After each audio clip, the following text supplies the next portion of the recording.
वसुदेवसुतं देवं कंसचाणूरमर्दनं देवकी परमानन्दं कृष्णं वन्दे जगद्गुरुं बहूनि मे व्यतीतानि जन्मानि तपसार्जुन तान्यहं वेद सर्वाणि तत्त्वं वेत्त परन्तप अहोऽपि सन् अभिजयात्मा भूतानाम् ईश्वरोऽपि सन् प्रकृतिं स्वामधिष्ठाय सम्भवाम् आत्ममायया यथा यथा हि धर्मस्य ग्लानिर्भवति भारत अत्युत्थानम् अधर्मस्य तदात्मानं सृजाम्यहम् परित्राणाय साधूनां विनाशाय दुष्कृतां धर्म संस्थापनार्थाय संभवामि युगे युगे. கண்ணனின் பெருமான் பகவத்கீதையிலே தன்னுடைய 4வது அத்தியாயத்திலே அவதாரத்தின் ரகசியத்தை எல்லாம் எடுத்துரைக்கிறார். எனக்கு பல பிறவிகள் உண்டு அர்ஜுனா, நான் பல பிறவிகள் கழிந்திருக்கிறேன். எதை போல என்றால், நீயும் பல பிறவிகள் எடுத்திருக்கிறாய், அதே போல நானும் பல பிறவிகள் எடுத்திருக்கிறேன். உடனே அர்ஜுனனுக்கு ஒரு சந்தேகம் வந்துட்டு, இப்ப நான் கர்மாதீனமா பிறவிகள் எடுக்கிறேன், அதே பிறவிகள் தான் போட்டு கண்ணெடுக்கும் நினைச்சார். இல்ல இல்ல, உன்னுடைய பிறவியை போல அல்ல என்னுடைய பிறவி. உன்னுடைய பிறவி கர்மாதீனமான பிறவி. நாம் அத்தனை பேரும் நாம் பிறப்பது கர்மாதீனமான பிறவி. ஆனா பகவானுடைய அவதாரமும் கர்மாதீனமான பிறவி கிடையாது, அவதாரங்கள் கிடையாது, இச்சாதீனம். பகவத் இச்சையாலே அவர் விருப்பப்பட்டு அவதாரம் செய்கிறார். அது மட்டுமல்ல, நாம பிறக்கும் போது இந்த சரீரம் பிறப்பதென்ன என்ன, ஒரு சரீரத்தை எடுத்துக் கொள்வதுதான் பிறப்பது. பிறப்பதென்றால் ஆத்மா பிறக்கிறதுன்னு அர்த்தம் கிடையாது. ஆத்மா நித்தியம், அதுக்கு இறப்பு என்பதே கிடையாது. அனாதி காலமாக இருக்கும், இறப்பு என்பதே கிடையாது. ஆனா பிறப்பு என்றால் ஒரு ஆத்மா ஒரு சரீரத்தை எடுத்துக்கொண்டால் பிறப்பு. அப்ப அந்த சரீரமானது பஞ்சபூதங்களால் ஆக்கப்பட்ட சரீரம் அப்படின்னு சொல்லி கிடையாது. ஆனா பகவானுடைய திருமேனி அப்படி இல்லை. பஞ்சபூதங்கள் என்ன, நம்முடைய சரீரம் பஞ்சபூதங்கள் என்ன, சத்துவம் என்ன, ரஜஸ்குணம் என்ன, தமோகுணம் என்ன, முக்குணங்களால் ஆக்கப்பட்ட இந்த சரீரம். ஆனால் பகவானுடைய திருமேனியோ ரஜோகுணமோ தமோகுணமோ கலக்காமல் சத்துவகுணம், அதுவும் சுத்த சத்தம், சுத்த சத்தத்தோடு ஆக்கப்பட்டதாய் பஞ்ச சக்திமயமான திருமேனி. சாமானிய திருமேனி இல்லை, பஞ்ச சக்திமயமான திருமேனி. இப்படிப்பட்ட சரீரத்தை பகவான் எடுத்துக்கொண்டு தன்னுடைய பெருமைகளில் ஒன்றும் குறையாமல், எத்தனை பெருமை இருக்கு, அந்த பெருமைகள் ஒன்றும் குறையாமல் எத்தனையோ அவதாரம் செய்கிறான். எத்தான் சாஸ்திரம் சொல்றது, அஜாயமானோ பகுதா விஜாயத்தே, ஜன்மம் பல பல செய்து வெளிப்பட்டு அப்படின்னு தெரிவிக்கிறார் ஆழ்வாரம். ஆக அத்தனை அவதாரங்கள் செய்கிறார். அந்த அவதாரங்களுடைய பயன் என்ன, முக்கியமான 3 பயணங்கள் அந்த அவதாரத்துக்கு. சாதுக்களை ரட்சித்தல், துஷ்டர்களை அழித்தல், தர்மத்தை ஸ்தாபனம் பண்ணுதல். தர்ம சம்ஸ்தாபனாச்சாரிய சம்பவாமி யுகே யுகே, தர்மத்தை நிலைநாட்டுவதற்காக யுகங்கள் தோறும் நான் பிறக்கிறேன் தெரிவிக்கிறேன் இல்லையா. ஆக 3 பயன்களுக்காக பகவானுடைய அவதாரம். இப்ப இதை விபவதாரம் என்கிறார்கள். விபவம் என்றால் அவதாரங்கள். அதாவது 5 நிலைகள் பகவானுக்கு. ஸ்ரீவைகுண்டத்தில் இருக்கக்கூடிய நிலை பரத்த நிலை, அது உயர்ந்த நிலை. அதுக்கு அடுத்தபடியாக இருக்கக்கூடிய நிலை யூகவாசுதேவன், பரவாசுதேவன், யூகவாசுதேவன் என்று சொல்லக்கூடிய அந்த ஸ்ரீராப்திநாதன், அந்த வைகுண்டநாதனே ஸ்ரீராப்திநாதகராக இருக்கக்கூடிய நிலை இது 2வது நிலை. அங்கிருந்து புறப்பட்டு மேற்கொண்டு பார்க்கடல் சயனித்துக் கொண்டு இருக்கிறார் இல்லையா. அங்க சயனித்துக் கொண்டு இருக்கும் போது வாசுதேவன் என்ன, சங்கர்ஷன் என்ன, பிரத்யும்னன் என்ன, அனிருத்தன் என்ன, இந்த 4 நிலையிலாக பகவான் பிரித்து கொண்டு அந்த 4 நிலையிலே ஏற்பட்ட 12 திருநாமங்களுக்கு 3 திருநாமங்கள் ஒவ்வொன்றுத்துக்கும் வைக்கப்பட்டுள்ளது. சரி, அதுக்கு போக வேண்டாம். ஆனா அந்த பார்க்கடலிருந்து புறப்பட்டு பூலோகத்துல அவதாரம் பண்றார் இல்லையா, அந்த அவதாரத்துக்கு தான் விபவங்கள்னு பேரு.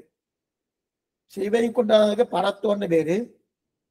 வியூகம் என்று சொல்லக்கூடிய திருப்பார்கடல், விபவம் என்று சொல்லக்கூடிய அவதாரங்கள் ராமகிருஷ்ண அவதாரங்கள், இவையெல்லாம் விபவன் 3வது நிலை. அதுக்கப்புறம் அதாவது 2வது நிலை வாசுதேவன், 3வது நிலை விபவ வாசுதேவன். வியூக வாசுதேவன் திருப்பார்கடல், விபவ வாசுதேவன் அவதாரங்கள். அந்த விபவ வாசுதேவன் தான் நிலைதான் அவதாரங்கள். 4வது நிலையை அந்தர்யாமித்துவம். ஒத்தொத்தருடைய இதயத்துக்குள்ளே அந்தர்யாமியா பகவான் சேவை சாய்க்கிறார் இல்லையா, அந்த அந்தர்யாம நிலை உள்ளே இருந்து நம்மை நல்வழிப்படுத்துவதற்காக நமக்கு என்றைக்கு நல்லது செய்யணும் எதிர்பார்த்து கொண்டு காத்து கொண்டு இருக்கக்கூடிய நிலை அது அந்தர்யாமி. இந்த 4 நிலையிலும் ஒரு பக்கம் இருந்தாலும் கடைசி நிலை 5வது நிலை. அந்த 5வது நிலை தான் ரொம்ப முக்கியம். ஏன்னா நாம் இப்ப ஸ்ரீவைகுண்டம் போக முடியுமா? என்னைக்கோ ஒரு நாள் போக போறோம்.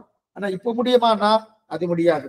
சரி சுவாமி, ஸ்ரீவைகுண்டம் முடியாது, பார்க்கறது எங்க இருக்குன்னு தெரியாது, திருப்பாடல் சேவிக்கிறோம்னா கிடையாது, தெரியாது, அங்கேயும் போக முடியாது. அவதாரங்கள் நம்ம நாட்டுல தான் சுவாமி நடந்தது, அது பண்ணிருக்கலாமான்னா நாம இப்ப இல்லையே. நாம இப்ப இருந்திருந்தா பரவாயில்லையனோ, அன்னைக்கு எண்ணத்தோ நடந்தது, அன்று நாம் இல்லை இல்லையா?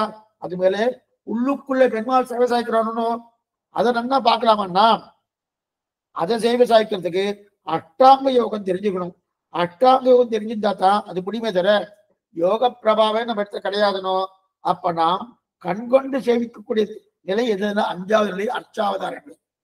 அந்த அர்ச்சாவதார அப்ப விக்கிரக ரூபத்தில் இருக்கக்கூடிய நிலைதான் நமக்கு பிரதானம். இதைத்தான் ஆழ்வார் தெரிவிக்கிறார். விண்மீது இருப்பாய், மலமேல் சேர்ப்பாய், கடல் மனமீது இருப்பாய், கடல் சேர்ப்பாய், மண்மீது உழல்வாய், இவற்றிலங்கம் மறைந்துரை வாய்ந்திருக்கிறாள் இல்லையா? அப்ப எல்லாவற்றை விட சுலபமான எளிமையான மிகவும் பொருத்தமான நிலை எதுன்னா அர்ச்சாவதார திருமேனி. ஏன்னா நம்ம கோயிலுக்கு இன்னைக்கும் சேவிக்கலாமோனோ. பிண்டியார் மண்டையேந்தி பிறமனை திரிதந்தன்னும் முண்டியான் சாபம் தீர்த்த ஒருவனூர் உலகமேத்தும் கண்டியூர் அரங்கம் மெய்யம் கட்சி பேர் மல்லை என்று மண்டினான் இல்லையா? இன்னைக்கும் சேவிக்கலாம் இல்லையா? திவ்ய தேசம் மட்டுமல்ல, ஒவ்வொரு தெருக்களிலும் தெருக்கோடிலே ஒவ்வொரு பெருமாள் விக்கிரக ரூபத்துல எழுந்தருள் இருக்காரனோ, நம்முடைய கிரகத்திலேயே விக்கிரக ரூபத்துல எழுந்திருக்கிறானோ, அந்த அர்ச்சாவதார நிலையத்தான் பிரதானமா தெரிகிறது. சரி சுவாமி, அந்த அர்ச்ச வடிவத்தை நாம எப்படி நம்ம சேவிக்கலாம்னா தியானிக்கலாம். ஆனா சாஸ்திரம் அருவம் சொல்லி இருக்கு. ஆனா அருவத்தை நம்ம உருவம் தான், இது உருவ நிலை. இந்த அச்சாத்தினும் உருவ வழிபாடு, அந்த உருவம் இல்லாத அருவமான தன்மை, உருவம் இல்லாத தன்மையும் பகவானுக்கு உண்டு. ஆனா அதை நம்ம சேவிக்கிறதுக்கு முடியுமான்னா எப்படி சுவாமி சேவிக்கிறது? ஆகாசத்தை பார்த்து தியானம் பண்ணுங்கோ, இந்த சவத்தை பார்த்து தியானம் பண்ணுங்கோ, காற்றை பார்த்து தியானம் பண்ணுங்கோ. நீராய் நிலனாய் நீயாய் காலாய் நெடுவானாய் சீராய் சுடர்கள் 2ஆய் அப்படின்னு சொல்லியிருக்கு. அப்படி இருக்கச்சது அந்த நீரையே பகவானா நினைக்கணும், நிலத்தையே பகவானா நினைக்கணும், காற்றையே பகவான் நினைத்தோம்னா நமக்கு பிடிபடுவதற்குண்டான ஒரு தன்மையே கிடையாது. அந்த நிலை இருக்கு இல்லையா? இல்லையா? அதனால ஊராராடி வெண்சங்கேந்தி ஒடியேன் பால் வாராய் ஒரு நாள் மண்ணும் விண்ணும் பகழவே நீ 4 தோள்களோடு ஆச்சரியமாக தொடவாகனம் என்ன, அனுமத்த வாகனம் என்ன, சேஷ வாகனம் என்ன, திருத்தேர் என்ன, அதற்கு மேற்கொண்டு எத்தனை உற்சவங்களோ அந்த உற்சவங்களிலே வசந்தோற்சவம், அதே போல பவித்ரோற்சவம், எந்தெந்த உற்சவங்கள் இருக்கோ அந்தந்த உற்சவங்களுக்கு திருக்கோளும் சாட்சி வரையணும், அதை நன்னா பார்க்கலாமோ. ஆனா அதை விட்டு ஆகாசத்திலேயோ காற்றிலேயோ சேவிக்க முடியுமானா நமக்கு பிடிகொடுக்கக்கூடிய ஒரு தன்மையே இல்லையே. ஆக பஞ்சபூதங்களும் பகவான் தான். பகவானா இருந்தாலும் அதை விக்கிரகம் எடுத்துதான் நம்மளால சேவிக்க முடியதில்லை. அதைத்தான் சம்பிரதாயத்தை பிரதானமா எடுத்துட்டு இருக்கா. ஆக வேதங்கள் கிட்டத்தட்ட உருவ வழிபாடு ஏற்றுக்கொண்டு முக்கியமான பணி என்ற பையனை எது தெரியுமா? வேதங்கள் அருவமும் சொல்லியிருக்கு, உருவ வழிபாடு ஏற்றுக்கொண்டதுக்கு காரணமே நம்முடைய புத்தியால பிடிப்பதற்கு உண்டான தன்மை உருவ வழிபாட்டால் தான் முடியுமே தவிர உருவ வழிபாடு அல்லாமல் அருவத்தை நம்ம சேவிக்க முடியும்னா நம்மால அதுக்குண்டான சக்தியே கிடையாது. அதனால்தான் உருவ வழிபாடு ஜெயிச்சிருக்கா. சரி சுவாமி, அவர் எப்படி நம்ம திருமணி படுத்திருந்தா தியானம் பண்ணலாமே. அது மட்டும் இல்ல, அது யாரா இருந்தாலும் சரி, அது இஷ்ட தேவதையா இருக்கலாம்.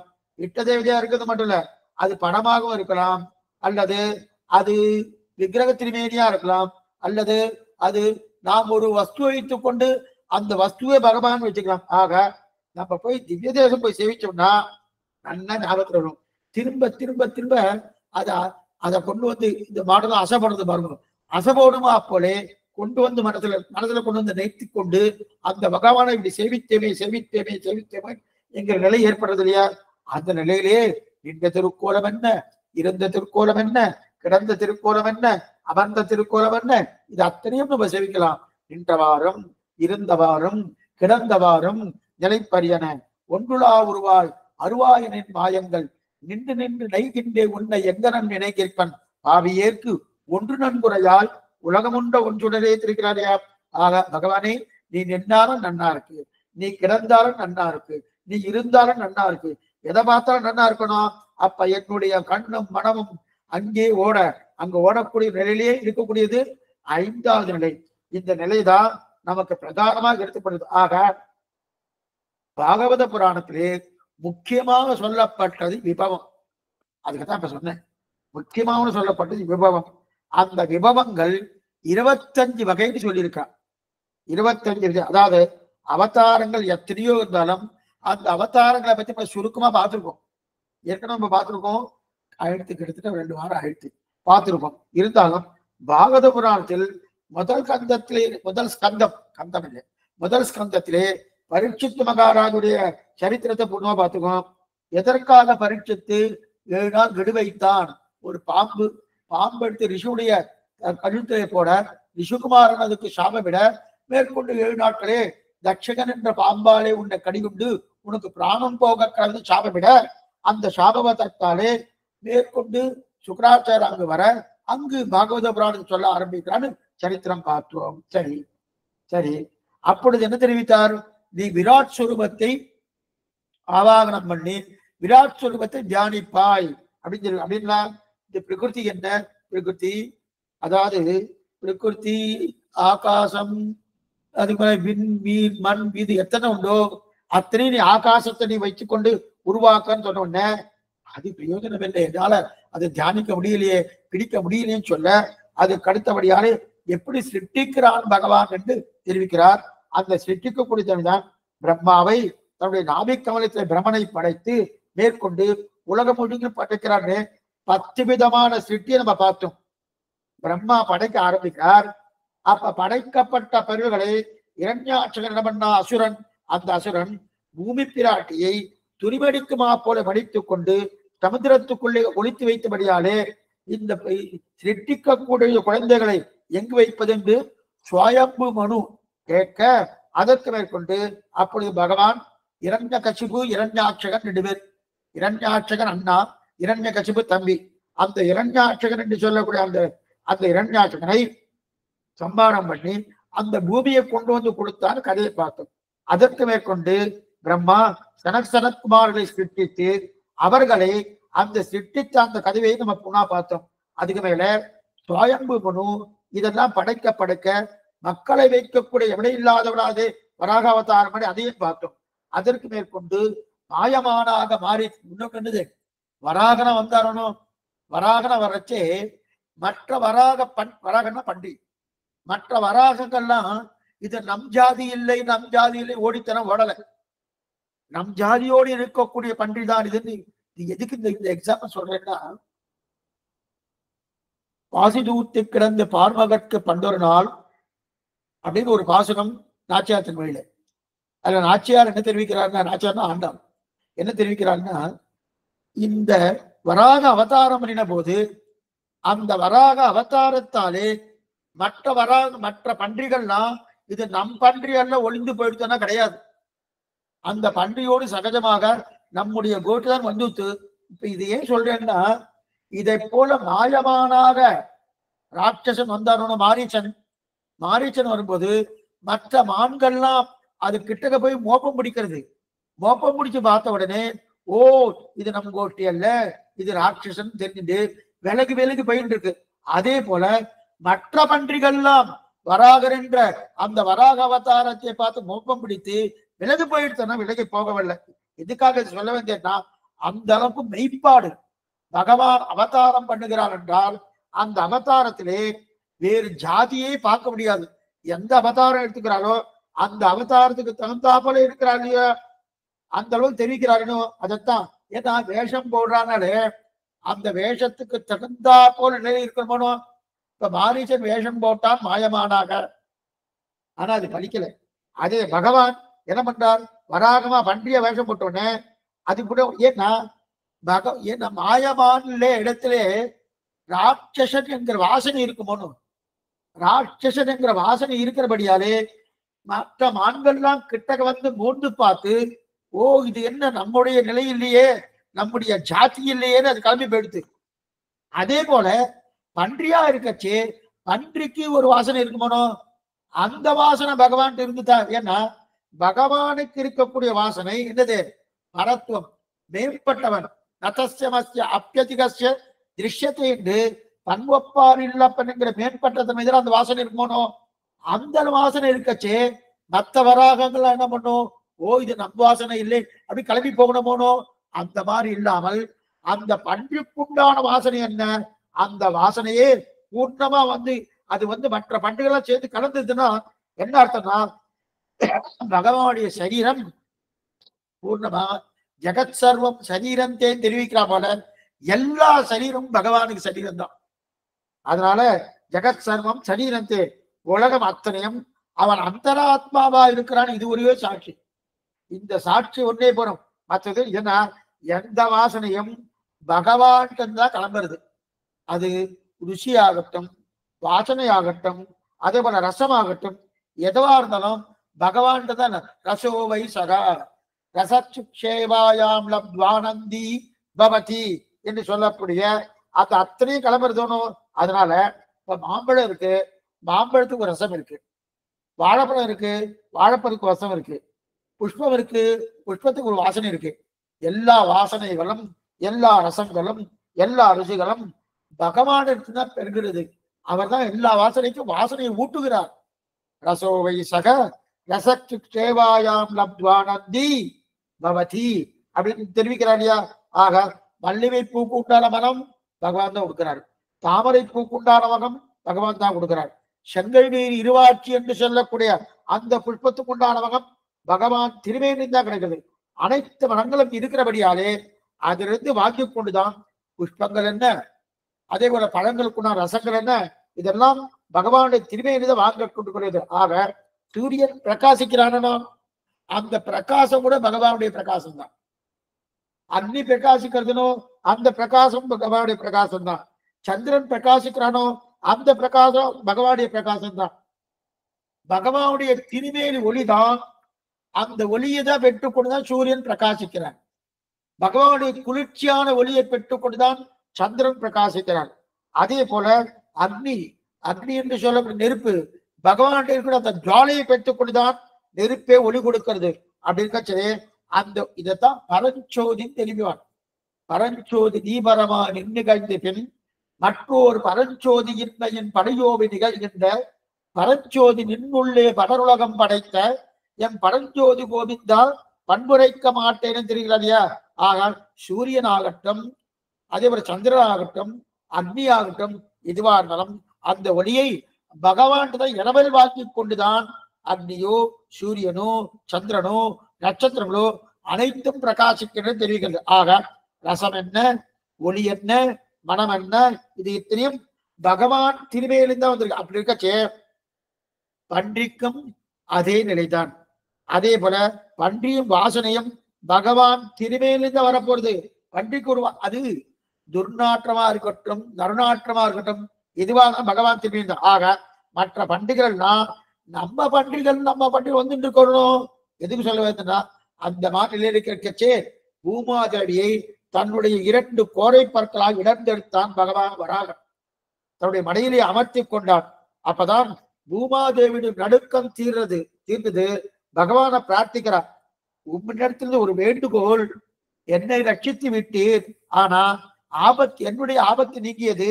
இருப்பினும் நம்முடைய குழந்தைகளாக இருக்கக்கூடிய இந்த சம்சாரத்திலே விழுந்திருக்காளே அவளை எங்கிருந்து எடுக்க போற, அதுக்கு ஒரு சுலபமான வழி சொல்லப்படாதா அப்படின்னு கேட்கச்சே, சம்சார கடல் வீழ்ந்திருக்கும் அந்த தண்ணீர் கடல், இவர் சமுத்திரம் என்று சொல்லக்கூடிய உப்பு கடல்லே இரண்யாட்சன் போய் பூமியை துணிமடிக்குமா போல மடித்துக் கொண்டு போய் வைத்தான். அதே போலதான் நாம ஒரு கடல் அழிந்து இருக்கோம். எந்த கடல் தான் சம்சாரம், சம்சாரம் கோரம் அனந்த கிளேச பாஜன் சொல்லுவாங்க. அப்படி இருக்கச்சே அப்படிப்பட்ட சம்சார கடல் என்றைக்கு நாம் எடுக்க போகிறோம் என்று பிரார்த்திக்கிற அப்ப தெரிவிக்கிறார், இல்ல இல்ல அதுக்குண்டான வழி இருக்கு. என்ன இருக்கு? அபராத சகர்ஷபாஜனம் பதிதம் பீம பவார்த்தனோதரே அதிதம் சரணாகதி பரே கிருபையா கேவலம் ஆத்ம சாட்சாத் ஆழ்வந்தா தெரிவிக்கிறார். என்னன்னா எது தெரிவிக்கிறேன்னா, அபராதங்களுக்கெல்லாம் சக்கரவர்த்தியாக நான் இருக்கேன். அபராத சகஸ்திரபாஜனம் அப்படி இருக்கச்சே, அதுவும் எது அந்த சம்சாரம் என்கிற கடலுக்குள்ளே கால வச்சுட்டேன். எவ்வளவு ஆழம்னு தெரியல, போயிட்டே இருக்கு. அப்படி இருக்கச்சதே அவ்வளவு பெரிய சம்சார சாகரம், அது பவசாகரம். அப்படிப்பட்ட அந்த சாகரத்திலே வீட்டை நம்மை வராகம் தானே தூக்கணும். அது ஏன் சுவாமி பிராட்டிய வராகம் தானே தூக்கினார். அவர் எந்த கடல்? உப்பு கடல்ல இருக்கக்கூடிய நிலையை விராட்டி தூக்கினபடியாலே, அதே போல நாம் சம்சாரம் என்ற கடலிலே பூமியை காப்பாற்றினா போலே நம்மையும் அவர் தான் காப்பாற்றுவார் தெரிவிக்கிறார். இதைத்தான் பராசர் பற்றி தெரிவிக்கிறார். ஏன் இதை சொல்லிட்டு இருக்கிற பாகவதத்துல வராக புராணம் மிக முக்கியமான புராணம். வராகத்தை தான் அன்னைக்கு சுருக்கமா பார்த்துட்டோம். இருந்தாலும் கொஞ்சம் சொல்லணுன்றதுக்காக 200 போன் பண்ணி வேற கட்டா என்ன சுவாமி சுருக்கமா சொல்லிட்டே அதுக்காக சொல்லிட்டு இப்ப இதுக்கு பராசர பட்டர் என்ன தெரிவிக்கிறாருன்னா, நீங்க எல்லா வராக அவதார காட்டிலும் வராக அவதாரத்தை நீங்க பத்தணும். எல்லா அவதாரத்தை காட்டிலும் வராக அவதாரத்தை பத்தணும். ஏன்னா வராக ஒண்ணுதான் நிலத்திலேயும் நடக்கும், ஜலத்திலேயும் நடக்கும், சேத்திலேயும் நடக்கும். நிலம் என்று சொல்லக்கூடிய பூமியில நடக்கக்கூடிய தன்மை வராகனுக்கு உண்டு, பன்றிக்கு உண்டு. சேத்தில நடக்கக்கூடிய தன்மை பன்றிக்கு உண்டு. அதே ஜலத்துல இருக்கக்கூடிய தன்மை பன்றிக்கு உண்டு. ஆனா மற்ற அவதாரங்கள் இருக்கே, மத்ஸ்ய அவதாரம் இருக்கே, அது ஜலத்துல மட்டும்தான் இருக்கும். அவரே ஜலத்திலிருந்து வரவே இல்லையே, நம்மளை எப்படி கரையேற்ற போறார்? நல்லா பாத்துக்கோ. அவரே ஜலத்திலிருந்து வரலையே, நம்ம எப்படி கடையேற்ற போறார் அப்படின்னு அப்படி தெரிவிக்கிறார். இது மத்ஸ்ய அவதாரம். அப்படி இருக்கும்போது அதற்கு மேலே மீனுக்கு வாழ்க்கை ஏற்பட்டாதானே எனக்கு வாழ்க்கை. மீன் ஜலத்திலேயே இருக்கு, அப்ப நானும் ஜலத்து தான் போகணும் கொண்டிருக்கேன். ஜலத்திலிருந்து வெளில வந்தாதானே என்ன ரட்சிக்கிறதுக்கு வாய்ப்பு கிடையாது. அடுத்து கூர்மாவதாரம். கூர்மாவதாரம்னா ஆவைய பட்டபாடு என்னன்னா முதுகிலேயே நன்னா மந்திரமலையை வைத்து அழைத்துட்டு இருக்காளியா, நம்முடைய முதுகிலே ஏற்கனவே சுமை தாங்கி இருக்கு. அந்த மாதிரி சுமை தாங்கி இருக்க செய்து அவருடைய முதுகிலையும் மந்திரமலையை பண்ணிட்டு இருக்கச்சே, அவரையே தன்னையே ரட்சித்துக் கொள்ள முடியலையே சுவாமி, அவர் என்ன ரட்சிக்க போறார் அப்படின்னு அப்படிப்பட்ட கூர்மாவதாரத்தை பத்தாதிக்கோ. வரா அதுக்கு மேல முன்னாடி மச்சவதாரத்தையும் பத்தாதிக்கோ, கூர்மாவதாரத்தையும் பத்தாதிக்கோ. சரி சுவாமி, நரசிம்மாவதாரம் நரசிம்ம பத்தக்கூடாதா? வேண்டாம் சுவாமி, கழுத்துக்கு மேல ஒண்ணு கழுத்துக்கு கீழே ஒண்ணு இருக்காரு. ஏன்னா கழுத்துக்கு மேல கழுத்துக்கு கீழே இருந்தாருன்னா எல்லாம் நன்னா இருந்தாலும் நமக்கு சந்தேகம் வருது, எல்லாமே ஒழுங்கா இருந்தாலும் நமக்கு சந்தேகம் வருது. கழுத்துக்கு மேல கழுத்துக்கு நமக்கு இன்னும் சந்தேகம் ரெட்டிப்பு ஆத்திரியா. அதனால அவர் என்ன பண்ணுவாரா தெரியாது, விட்டுடு அப்படின்னாரு. சரி, வாமன திருவிக்கிரம அவதாரம். வாமன திருவிக்கிரமன்னா ஏமாத்து பேர் வழி, ஏமாத்திட்டானோ, சின்ன காலை காட்டி பெரிய காலை வாங்கிட்டானோ. கொள்வண்ணான் மாவழி மூவடித்தான் என்ற கல்வனேன்னு அந்த பெரிய கால ஏமாத்தினானோ. எனக்கு நம்பிக்கை வரலையே, என்னையும் ஏமாத்திடுவானோ அப்படி நம்பிக்கை வரலையோ. சரி சுவாமி, அதுவும் போகட்டும். பரசுராம அவதாரம் அது நன்னா தானே இருக்குன்னா பயமாவும் இருக்கு. கிட்டக்க வந்தாலே எனக்கு என்ன பண்ணுவாரு பயமா இருக்கு. கோடாரி ஒன்று வச்சுட்டு இருக்காரு. அந்த கோடாரியை வைத்துக் கொண்டு யாரை வெட்டுவார், என்ன பண்ணுவார், தன்னுடைய தாயாரே வெட்டினார் இல்லையா, அதனால என்ன பண்ணுவான்னு தெரியாதுனோ. அப்ப என்ன அவரை பத்தலாமா பத்த வேண்டான்னு. சரி சுவாமி, இதெல்லாம் வேண்டாம் சொல்றாளே. அப்ப மத்ஸ்ய அவதாரம், கூர்மாவதாரம், வராக அவதாரம், நரசிம்ம அவதாரம், அதே மாதிரி திருவிக்கிரம அவதாரம் வேண்டாம் சொல்லல. விளையாட்டுக்காக சொன்னேன். வேண்டாம் சொன்ன உடனே கிடையாது போட்டுருக்கு, வேண்டாம் போட்டுக்கு நினைக்காதுங்க. எதுக்கு சொல்ல வந்ததுன்னா வராக அவதாரத்துக்கு இருக்கக்கூடிய பெருமையை சொல்லணுன்றதுக்காக பராசரர் இந்த மாதிரி தெரிவிக்கிறார். அது இப்ப சொன்ன விஷயங்கள் தான் பராசரர் தெரிவித்ததுதான். அவர் எதற்காக இதை தெரிவிக்கிறார்னா வராகனுக்கு இருக்கக்கூடிய தன்மை என்ன? இதைத்தான் நம்மாழ்வாரே தெரிவிக்கிறார். என்ன தெரிவிக்கிறார்? கடைசி பாட்டுல என்ன தெரிவிக்கிறார்? அந்த திருவிருத்தம் கடைசி பாட்டிலே அந்த திருவடி பத்துங்கோ. வராகனுடைய திருவள்ளுவர் நல்லார் நவில் குருகூர் நகரான் திருமால் திருப்பே வல்லார் அடிக்கண்டி சூடிய மாயன் விண்ணப்பம் செய்த சொல்லார் தொடையிலும் நூலும் வல்லார் அழுந்தாம் பிறப்பாம் பல்லா வருவனை மாய வன் சேற்று அல்லல் பொய்நிலத்தே அப்படி இருக்க செய்து அந்த வராகன பத்துங்கும் தெரிவிக்கிறார் இல்லையா? அப்படிப்பட்ட வராகன். அது மட்டுமல்ல, இந்த வராகன் சரி சுவாமி, இதெல்லாம் நீங்க சொன்னது சரிதான், கண்ணனை பத்தலாமே. மத்ய கூர்ம வராக அவதாரம் வேண்டாம் சொல்லிட்டேன், நரசிம்ம அவதாரம் வேண்டாம் சொல்லிட்டேன், திரிவிக்ரம வாமன அவதாரம் வேண்டாம் சொல்லிட்டேன், கண்ணனை பத்தலாமான்னா கண்ணன் அவருடைய தர்மபத்தினி என்ன சொல்லியிருக்கா பாருங்க. ஆண்டாள் தர்மபத்தினி. அந்த தர்மபத்தினி என்ன சொல்லியிருக்கா? மாலாய் பிறந்த நம்பியை மாலே செய்யும் மணாலனை ஏழா பொய்கள் உரைப்பானை இங்கே போத கண்டீரே. பக்கத்துல தொழில்கிட்ட சொல்லிட்டு இருக்கா. இங்க யாரோ பொய் சொல்லிட்டு ஒரு பிள்ளையாண்ட அப்படி போயிட்டே இருந்தானே, அந்த பிள்ளையாண்ட பார்த்தேன் பொய் சொல்லிட்டே இருப்பாங்க. அப்பனா பொய்யே கைமை சொல்லி பொய்யே சொல்லிட்டு கரணும். அப்ப எனக்கு எப்ப மெய் கிடைக்கும்? மெய்யென்று சீரம் சிவகன் எப்ப கிடைக்கும்? இப்படி அத்தனையும் சொல்லிடணும். இத்தனையும் சொன்னது அடியேன் பொய் சொல்லிக்கிறனா? இது பராசர பட்ட சொல்லி இருந்தாலும் அவர் வராதனுடைய பெருமையை சொல்றதுக்காக சொல்லியிருந்தார். இதுக்கு சொல்றதுன்னா இது ஒப்பிட்டு பார்க்கும்போது வராதற்கு உண்டான சிறப்பை சொன்ன. ஆக பிரளய சமுத்திரத்திலிருந்து பூமாதேவி இடர்ந்தெடுத்தார். சம்சார சாரத்தில் கிடக்கும் நம்மையும் அதே போல அவசியம் ரட்சிப்பார் என்கிற நிலை ஏற்படும். ஆக வராக அவதார சரித்திரத்தை நம்ம பார்த்து முடிச்சிட்டோம். அதுக்கு எனக்கு கொஞ்ச நாள் ஆனதுனால இதெல்லாம் சொல்லிட்டு இருக்கு. அதற்கு மேற்கொண்டு பூமி பிராட்டுக்கு ஆபத்தை நீங்கிட்டு நம் குழந்தைக்கு என்ன பண்ணணும்னு நீங்க சொல்ல வேண்டாமா அப்படின்னு வராக உபதேசம் பண்றார். என்ன உபதேசம்னா கீர்த்தனம் பிரபதனம் ஸ்வஸ்மை பிரசூனார்ப்பணம் வாயினால் பாடி மனத்தினால் சிந்திக்க தூமன தூவி தொழுது. இதைத்தான் ஆண்டாள் என்ன பண்ணா? தன்னுடைய திருப்பாவையிலே 5வது பாசுரமாக அமைத்தாள். ஆயனை மண்ணு வடமதனை தூய பெருநீர் எமனை துறைவனை ஆயர் குலத்தில் தோன்றும் அணுவிளக்கை தாயை குடல் விளக்கம் செய்த தாமோதரனை தூயோமாய் வந்து நாம் தூமலர் தூவி தொழுது வாயினால் பாடி மனத்தினால் சிந்திக்க. இது எத்தனை சொன்னாலும் 5வது பாசுரம். நாம சங்கீர்த்தனம் பண்ண சொன்னா மனசை எப்போதும் அவனை தியானிக்கணும்னு சொன்னா கைகளாலே அர்ச்சனை பண்ணுன்னு சொன்னாலும் இதத்தான் அனந்தாழ்வாங்கிற பெரியவர் கோதா சதுஸ்லோகின்னு பண்ணியிருக்கார். அதுல இது எடுக்கிறார். கீர்த்தனம் பிரபதனம் ஸ்வஸ்மை பிரசூனார்ப்பணம். ஆக வராக பெருமாள் பண்ண உபதேசம் அது மாத்திரம் இல்ல, அவருடைய ஜன்மஸ்லோகம் ஒண்ணு இருக்கு. ஸ்திதே மனசுஸ்தே ஷரீரே சதியோன்னரகா ஜாதுசாமே சுதிஸ்பர்த்தா விஸ்வரூபஞ்சமாமஜம் தசஸ்வம் நியமானந்தோ காட்டபாஷான சன்னிவம் அகம் ஸ்வராமி வத்தர்த்தம் நஜாமி பரமாம் கதி தெரிவிக்கிறார் இல்லையா? அப்படிப்பட்ட சரித்திரத்தை அனுபவிக்க பெற்றோம். அதற்கு மேற்கொண்டு சரி சுவாமி, இப்ப வராக நம்ம தியானம் பண்றதுக்கு சிரமமான ஒரு சிரமம் கிடையாது, சிரமமே கிடையாது. வாயினால பாடணும், மனத்தால சிந்திக்கணும், அர்ச்சனை பண்ணணும். இது 3 சிந்தையாலும் சொல்லாலும் செய்கையினாலும் அப்படின்னு தெரிவிக்கிறார் இல்லையா? அப்படிப்பட்டது. அது மாத்திரம் தியானிப்பதுன்னா சாமானிய தியானம் இல்ல. என்ன கேட்கையா நுற்றுதுண்டு கேடலா உலகம் கொண்ட கூப்பிடு வண்ணனாரை போதர கனவில் கண்டு. மனம் என்ன, வாக்கு என்ன, நெய் என்ன, இந்த 3ஆலும் பெருமாள் ஈடுபடணும். உடனே யோகம் ஆச்சாரம் இதெல்லாம் கஷ்டம் சொல்லுவார் இல்லையா? தியானம் ஒண்ணும் கட்டமே கிடையாது. தியானம் பண்றது எதாவது கட்டமானா? கட்டம்னா ரொம்ப சுலபமான வழி. தியானம் பண்ண நினைவுதான தியானம். தியானம் பண்றது அதுதான் ஆழ்வார் தெரிவிக்கிறார். மற்றொன்றில்லை சுருங்க சொன்னோம் மாநிலத்தை உயிர்க்கும் செற்ற வேண்டா சிந்திப்பே அமையம் கண்டீர்களந்தோ. சிந்திப்பே அமையம்.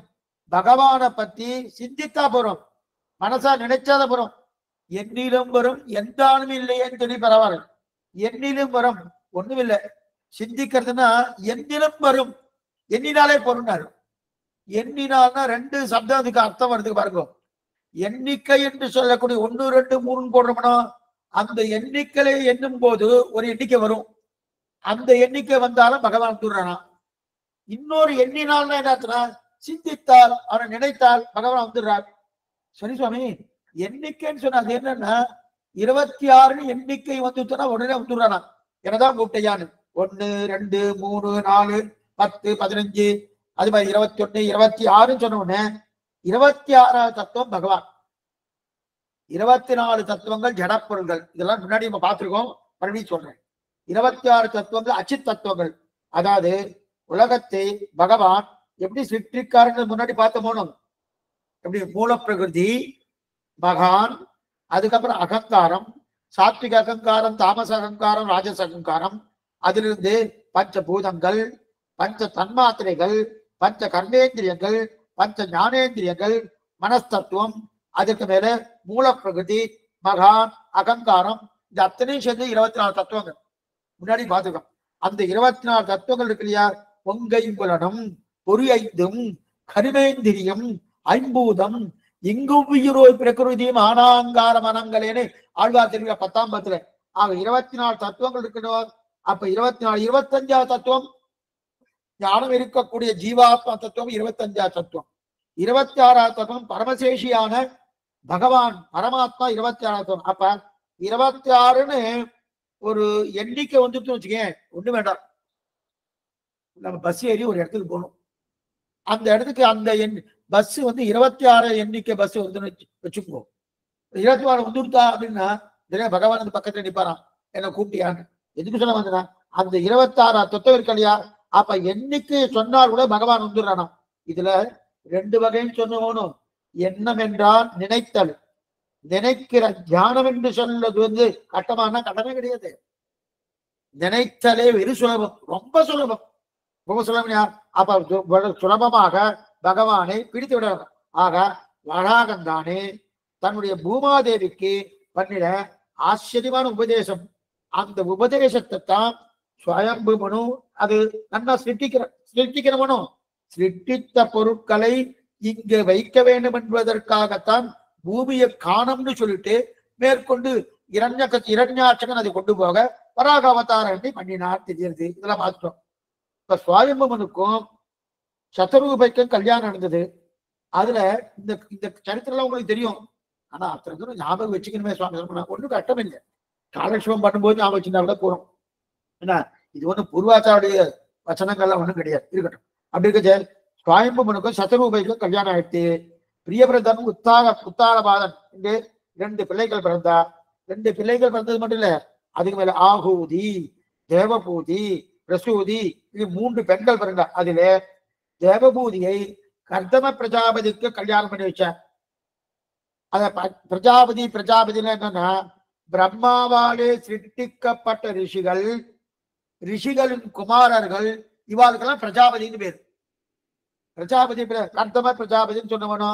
பிரஜாபதி என்ன சுவாமி, பிரஜாபதினா பிரம்மாவாலே சிருஷ்டிக்கப்பட்ட ரிஷிகளுக்கு பிரஜாபதினு பேரு, ரிஷி குமாரர்களுக்கு பிரஜாபதினு பேரு, இருக்கட்டும். அப்ப கர்தம பிரஜாபதி கல்யாணம் நடந்தோம். அந்த அந்த கல்யாணம் நடந்தோடனே அவருக்கு 9 பெண்கள் பிறந்தார். மூத்தவளாக பெண்கள் தான் 9 பெண்கள், ஒருத்தர் 2 பேர்ல 9 பெண்கள் பிறந்தா. அந்த 9 பெண்களையும் என்ன பண்ணாரு, ரிஷிகளுக்கு கல்யாணம் பண்ணிட்டார்.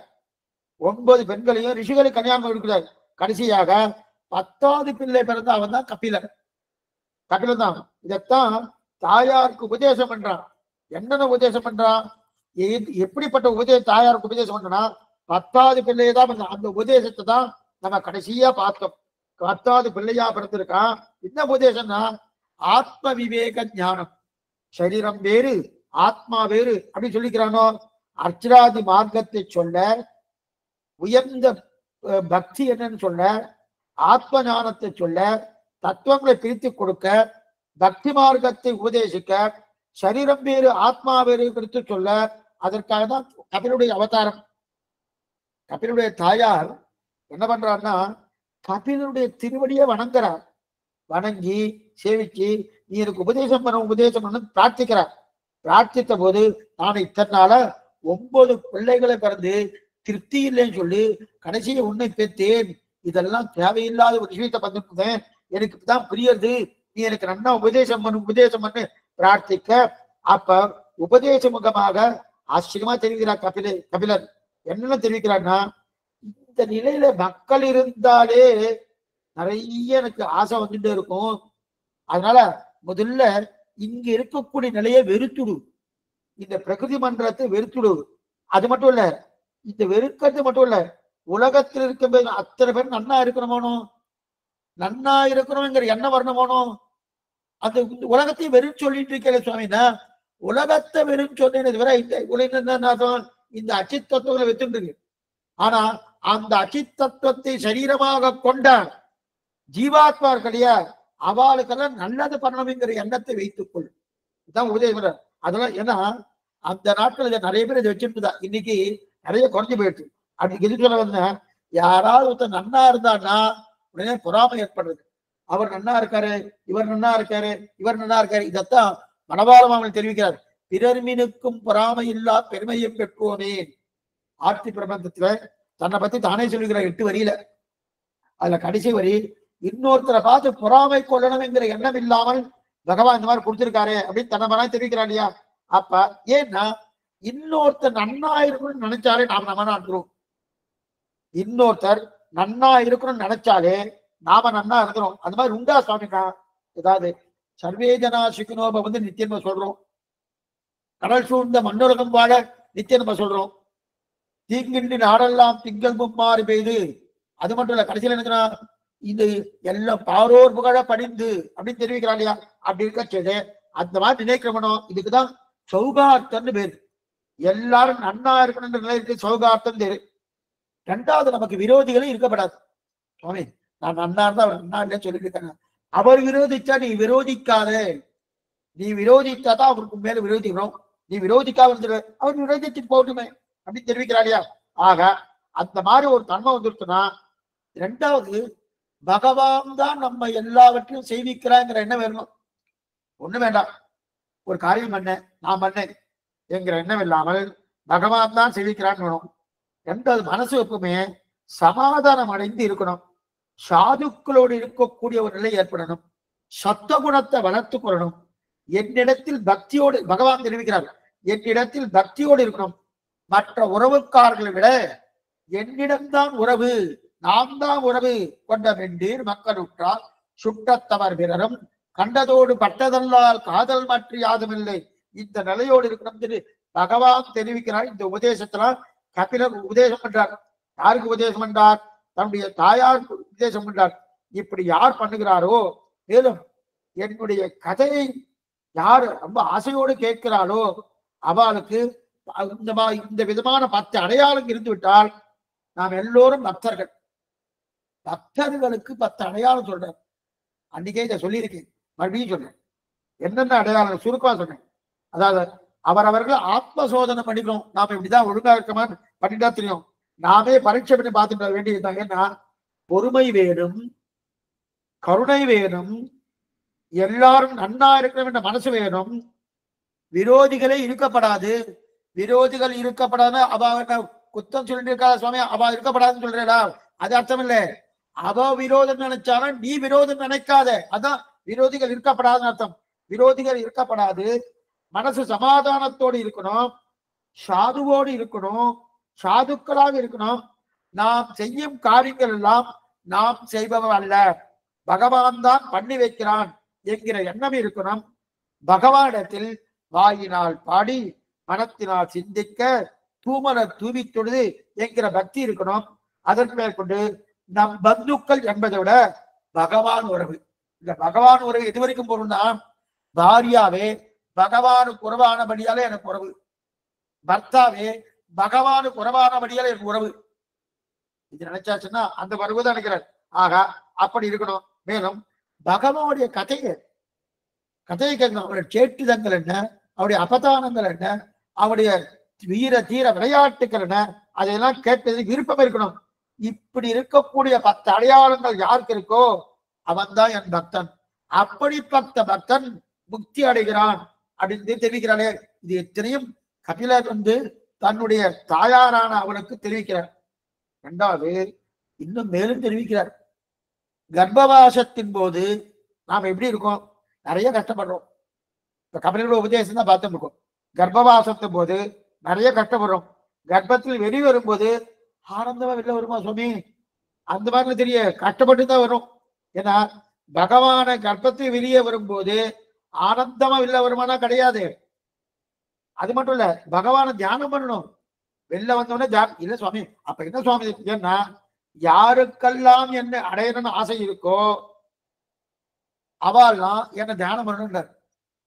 கர்ப்பத்தில் வந்த உடனே அப்படி இல்ல, உனக்கு விவரம் தெரிஞ்சது தியானம் பண்ணினார். தியானம் பண்ணினா என்ன சுவாமி கிடைக்கும்னா பகவானுக்கு சமமான ஒரு நிலையை கொடுக்கிறார். இதுதான் சாமியாபத்தி மோட்சம்னு பேரு. மோட்சங்கள் 5 விதை. சாமியம், சாயுஜ்யம், சாமீபியம், சாரூபியம் எப்படி சொல்லக்கூடிய 5 நிலைகள். அதுல சாமியம், சாமியம் என்ன? பகவானுக்கு இருக்கக்கூடிய நிலைகளோட இவனுக்கு வந்துடுறது. அப்படின்னு என்ன அர்த்தம்? அவனுக்கு சமமாக, பகவான் எப்படியோ அவனுக்கு சமமாக அப்படின்னா அவருக்கு எந்தப்படிப்பட்ட பட்டு பீதாமல் இருக்கோ அதே பட்டு பீதாலம் இவருக்கு வந்துடுறது. அவருக்கு எப்படிப்பட்ட திருமேனி இருக்கோ அதே திருமேனி அவனுக்கு வந்துடுறது. அவனுக்கு எப்படி பிடிச்சுட்டு இருக்காரோ அதே போல இருந்துடுறது. அவருக்கு சங்கு சக்கரம் இருக்கணும், அதே போல சங்கு சக்கரம் இவனுக்கு வந்துடுறது. அவனுக்கு பகவானுக்கு பரப்பதற்கு தொடர்ந்து இருக்காரனோ அதுவும் இவருக்கு வந்துடுறது. ஆதிசேஷ பஞ்சங்கத்துவம் இருக்கணும், அது இவனுக்கு வந்துடுறது. அப்ப இத்தனையும் பகவானை அடைந்தவனுக்கு வந்து விடுகிறது. அதுதான் சாமியாபத்தி மோட்சம்னு பேரு. கொஞ்சம் இது நல்லா புரிஞ்சுக்கோ. எதுக்கு இதை சொல்லிருக்கேன்னா, இதெல்லாம் கபிலாச்சாரி தன்னுடைய தாயார் உபதேசம் பண்ண, பகவான தியானம் பண்ணு, தியானம் பண்ண பண்ண முக்தி அடைவாய். முக்தி அடைஞ்சானால் அவனுக்கு சமமா இருக்கக்கூடிய அத்தனை கிடைக்குங்க. அப்பேற்பட்ட முக்தி கிடைக்க அவன் ஆசைப்பட வேண்டாவா? நான் சொல்லிட்டு மேல என்ன சொல்றாருன்னா, ஆசைப்படணும். ஆசைப்பட்டதான் உனக்கு அந்த முக்தி கிடைக்க போறது. அவர் கொடுக்க போறாரு சொல்ல நான் பேசாம இருக்க முடியாது. பிரார்த்திக்கணும். எனக்கு சரணாகதி பண்ணு. நமக்கெல்லாம் சரணாகதி. ஆனா அங்க உபாசன மார்க்கத்தை தான் கபிலாச்சார் தெரிவிக்கிறார்.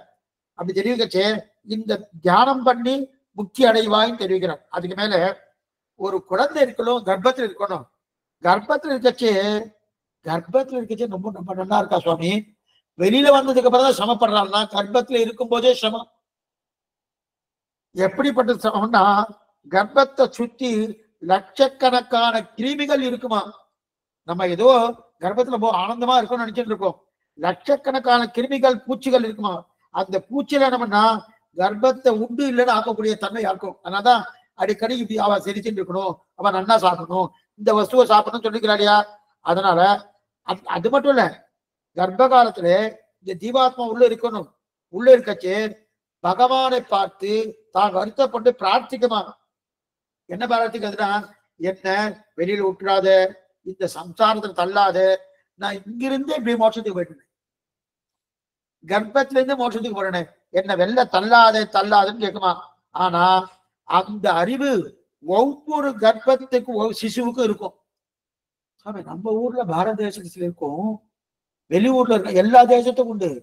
எல்லா தேசத்துக்கும் பகவான் யார்? ஸ்ரீமன் நாராயணன். அவ ஒத்துக்க அது வேற விஷயம். பகவான் தான் சிருஷ்டிக்கிறான், பகவான் தான் ரட்சிக்கிறான், பகவான் தான் என்ன பண்றா? சம்ஹாரம் பண்றாங்க. அப்படி இருக்கச்சே இத்தனை நைல இருக்கச்சு இது அவளுக்கு இந்த எண்ணம் ஏற்படும். சரி சுவாமி, அந்த எண்ணம் ஏற்பட்டது உங்க வண்டூர்ல ஒழுங்கா இல்லையே, அவளுக்கு ஒண்ணுமே தெரியலேன்னு சொல்லியிருக்காங்க. இந்த அறிவெல்லாம் மழுங்கடிக்க வைக்கிறான் பகவான். வெளியில வரச்சு இந்த அறிவை எல்லாம் அதுதான் என்னது ஷட்டம்ங்கிற காத்து. அந்த காத்தாலே இது அத்தனை மழுங்கெடுக்க வச்சுடுறான். வச்ச உடனே இங்கு நம்ம பறக்கும் போதே தலைகீழா தான் வரும். நேரா கூட பறக்கிறது கிடையாது, தலைகீழா தான் இருக்கும். அதுவும் கர்ப்பத்தில் இருக்கச்சு ஆனந்தமா இருக்கும்னா கிடையாது. எப்படி இருக்குன்னா கை காலை ஒடுக்கிட்டு இப்படிதான் இருக்கும். கை காலை ஒட்டு கஷ்டப்படணும். கிருமி, அங்க இருக்கக்கூடிய பூச்சிகள். அது மட்டும் இல்ல, அம்மா என்ன சாப்பிட்றாளோ காரம் சாப்பிட்டா அந்த காரம் தான் இந்த சிசுக்கு. அவ புளிப்பு சாப்பிட்டா அந்த புளிப்பு தான் இந்த சிசுக்கு. அவ இனிப்பு சாப்பிட்டா அந்த இனிப்பு தான் இந்த சிசுக்கு. அவ துவர்ப்பு சாப்பிட்டா அந்த துவர்ப்பு தான் இந்த சிசுக்கு. அப்படிங்கச்சு உள்ள இருக்கும் போது ஒண்ணு நல்லா இருக்கான்னா தெரியலையே, அங்கேயே சிரமங்கள் தான். கை கால் அதுவும் கை அப்படி இருக்கச்சது அது அத்தனையும் சிரமப்படுறோம். அதற்கு மேலே ஒவ்வொன்றும் பார்க்கச்சு ஒவ்வொன்னா மெதுவா உடம்பு உருவாருது. எப்ப உடம்பு உருவாதுன்னா கை கால்கள் உருவாது. பகவான்கிட்ட பிரார்த்தனை அழுவும். என்ன அழறதுன்னா, என்னை இங்க வைக்காத, இதுக்குள்ள வைக்காத, இப்படியே நான் சிவை கொண்டு அழிச்சு போயிடும் அப்படின்னு பிரார்த்திக்கிறது. ஆழ்வார் பிரார்த்திக்கிறார். கருவரங்கத்துள் கிடந்தேன் கைதொழுதேன் கண்டேன் திருவரங்கமேயான் திசை. முதலாழ்வார் பாசுரம் என்ன தெரிவிக்கிறார்னா, கர்ப்பரங்கத்தில் இருக்கும் போதே ஸ்ரீரங்கத்தை சேவிச்சேன். கர்ப்பத்துக்குள்ள இருக்கும் போதே ஸ்ரீரங்கம். நாமெல்லாம் கர்ப்பரங்கத்தில் இருக்கும்போது என்ன பண்றோம்? புழு பூச்சி கடிச்சு கட்டப்பட்டு இருக்கோம். ஆனா ஆழ்வார்ங்கிற பக்தனின் பெருமை சொல்றா பாருங்க. கருவரங்கத்தில் கிடந்தேன் கைதொழுதேன் கண்டேன் திருவரங்கமேயாம் திசை. திருவரங்கத்தை கோட்டு பண்ண. ஆனா நாம எப்படி இருக்கோம்? கருவிலே திருவிழாத காலத்தை கணிக்கின்றே. கருவிலே திருவி கிடையாது. கருவில நமக்கு ஏதாவது பகவத் ஸ்மரணம் இருக்கா? ஒண்ணுமே கிடையாது இல்லையா? ஏன்னா இதை பத்தி தான் கபிலர் சொல்றார். சரி, கர்ப்பத்தில இருக்கச்சே இவ்வளவு சிரமப்பட்டுமே, கர்ப்பத்திலிருந்து வெளில வரமோன்னு. வெளில வந்ததுக்கு அப்புறமா நன்னா இருக்குமான்னா இல்லையே சுவாமி. அங்கேயா நன்னா இருக்குமான்னா கிடையாது. கர்ப்பம் தரித்த 10ஆம் நாள் தான் நல்லா பார்க்கணும். கர்ப்பம் தரித்த 10ஆம் நாள் தான் இழந்த பழம் இருக்கணும். அந்த இழந்த பழம் இருக்கு கர்ப்பம் முதல்ல உருவாகும். கர்ப்பம் முதல்ல உருவாகும். ஒரு மாசம் ஆன உடனே அது என்ன, முதல்ல தலை முளைக்க ஆரம்பிக்கும். கர்ப்பத்துல 10 நாள் கழிச்சு இழந்த பழம் வந்து கர்ப்பம் உருவாகும். அப்படி நீங்க இந்த போட்டோ எல்லாம் எடுக்கலாம், அதுலயே பார்க்கலாம். இந்த சைஸ்ல இருக்கும் இழந்த பழம் இருக்கு. அதுக்கப்புறம் ஒரு மாசம் ஆன உடனே முதல்ல தலை லேசா முளைக்க ஆரம்பிக்கும். 2ஆம் மாசம் ஆன உடனே கை கால்கள் முளைங்க ஆரம்பிக்கும். 5ஆம் மாசம் வந்த உடனே அதுக்கு பசி என்ன, தாகம் என்ன, இதெல்லாம் ஆரம்பிச்சிடும். அதன் பிறகு 6ஆம் மாசம் வரைச்சு தாயுடைய தொப்புள் கொடி இருக்கு இல்லையா, கொடி, அந்த கொடியை நல்லா சுத்தி விடுவார். சுத்தி அதன் மூலமா இது உணவு போயிட்டு இருக்கும். அது பண்ணல இந்த மாதிரி ஒரு பிறவி மறுபிறவி இல்ல, பல பிறவி எடுக்கிறான். மறுபடியும் பிறவி எடுத்துட்டு இருக்கோம். ஆமா, இதெல்லாம் அங்க இருக்கக்கூடிய ஆத்மாவுக்கு ஞாபகம் வரும். நான் எத்தனை பிறவி எடுத்திருக்கேன், அது மட்டும் இல்ல எப்படி இருந்தேன், இதுக்கு முன்னாடி ஜென்மம் எப்படி இருந்தேன், இனிமே எப்படி இருக்க போறா அதுக்கு ஞாபகம் வராது. இங்க இருந்தேனேங்கிற ஞாபகம் வரும்.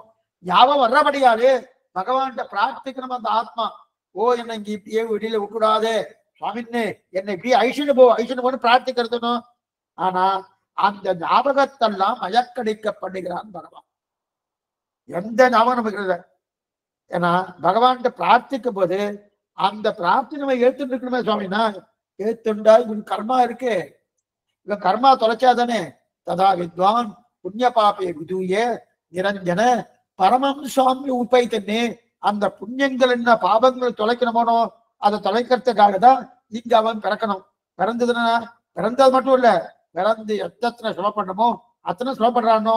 பாழுங்கிற சம்சாரம் என்ற பாழுகிடத்திலே என்னை வைக்க வேண்டாம்னு இங்கிருந்து இப்படியே முக்தி கொடுக்கலாமே. ஒரு தடவை நிறைய தடவை பிரார்த்திக்கும். அதனால அடிக்கடி சொல்லியிருக்கேன், பிரார்த்திக்கணும் கொடுக்கலாமே. ஆனா அந்த கர்ப்பம் கேட்கும். ஆனா பகவான் இதை காதலே வாங்கிக்கிறது கிடையாது. ஏன் வாங்குறதுன்னா அவன் கர்மா இருக்கு, கர்மா தொலைணுமோ, அந்த கர்மா குறைகிறதுக்காக இதெல்லாம் பண்ணிட்டு இருக்கார். சரி, வெளியில வரைச்சாது நேரம் வரல போகணும். நம்ம முதல்ல என்ன 2 காலம் தான் வெளியில வரணும். 2 கால் வராம தலை போல வருது. இல்ல சொல்ல 2 கால் வந்துருச்சுன்னா உடனே என்ன பண்ண, பெரிய ஆபத்து.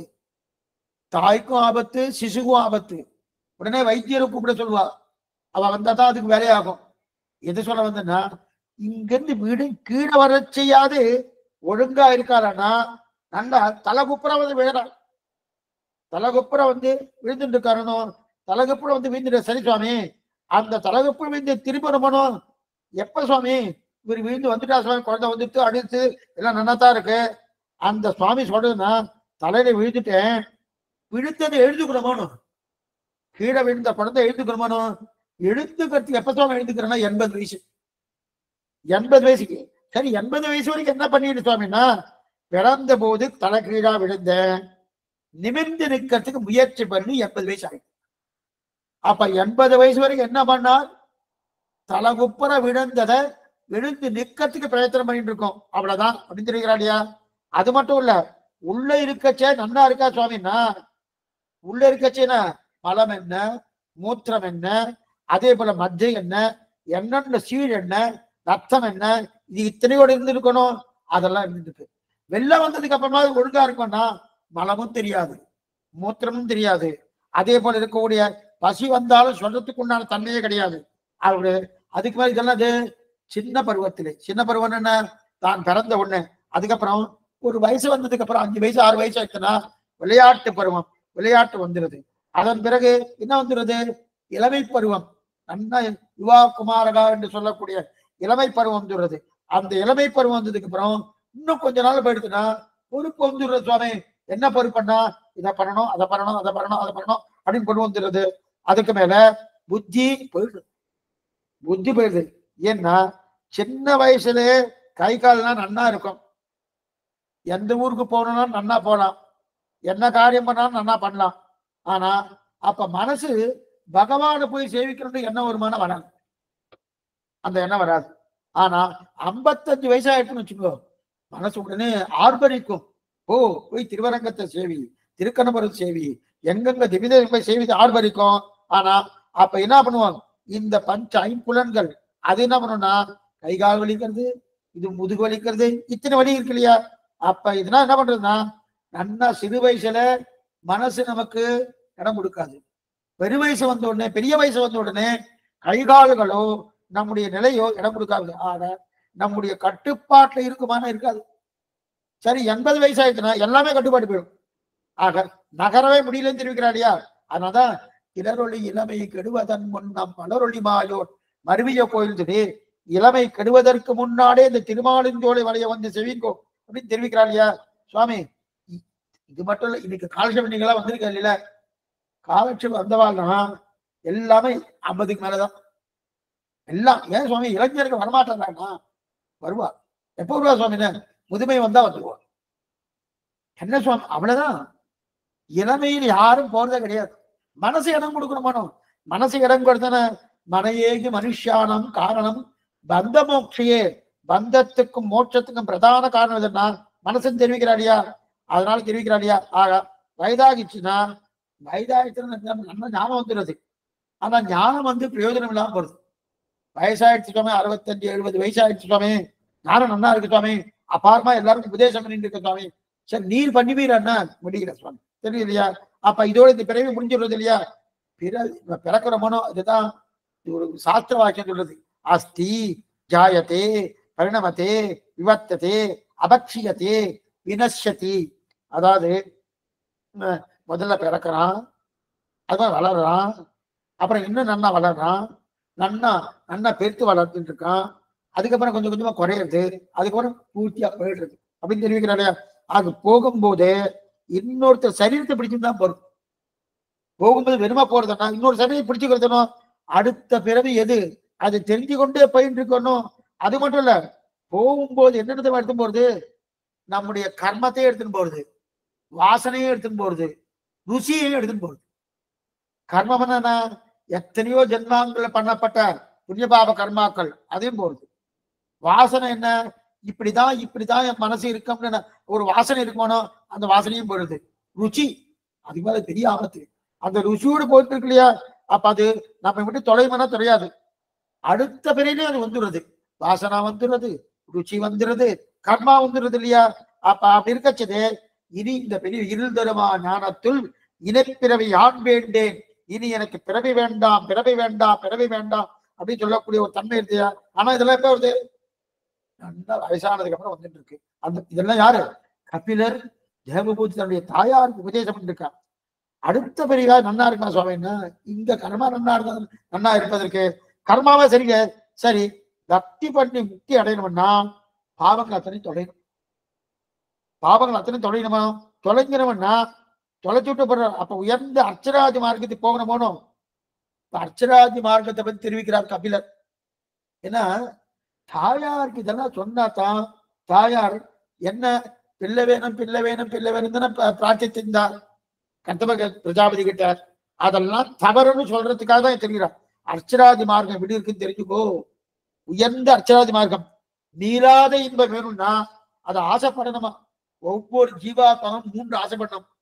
அர்ச்சராதிகதி சிந்தனம், திருவேங்கட யாத்திரை, அக்ரூரையானன்னு 3 சொல்லுவார். அர்ச்சராதிகதி சிந்தனம்னா, ஒரு நாள் நான் இங்க இருந்து அர்ச்சராதிகதிக்கு போக போறேன், அந்த நினைவு இருந்துட்டே இருக்கணுமா.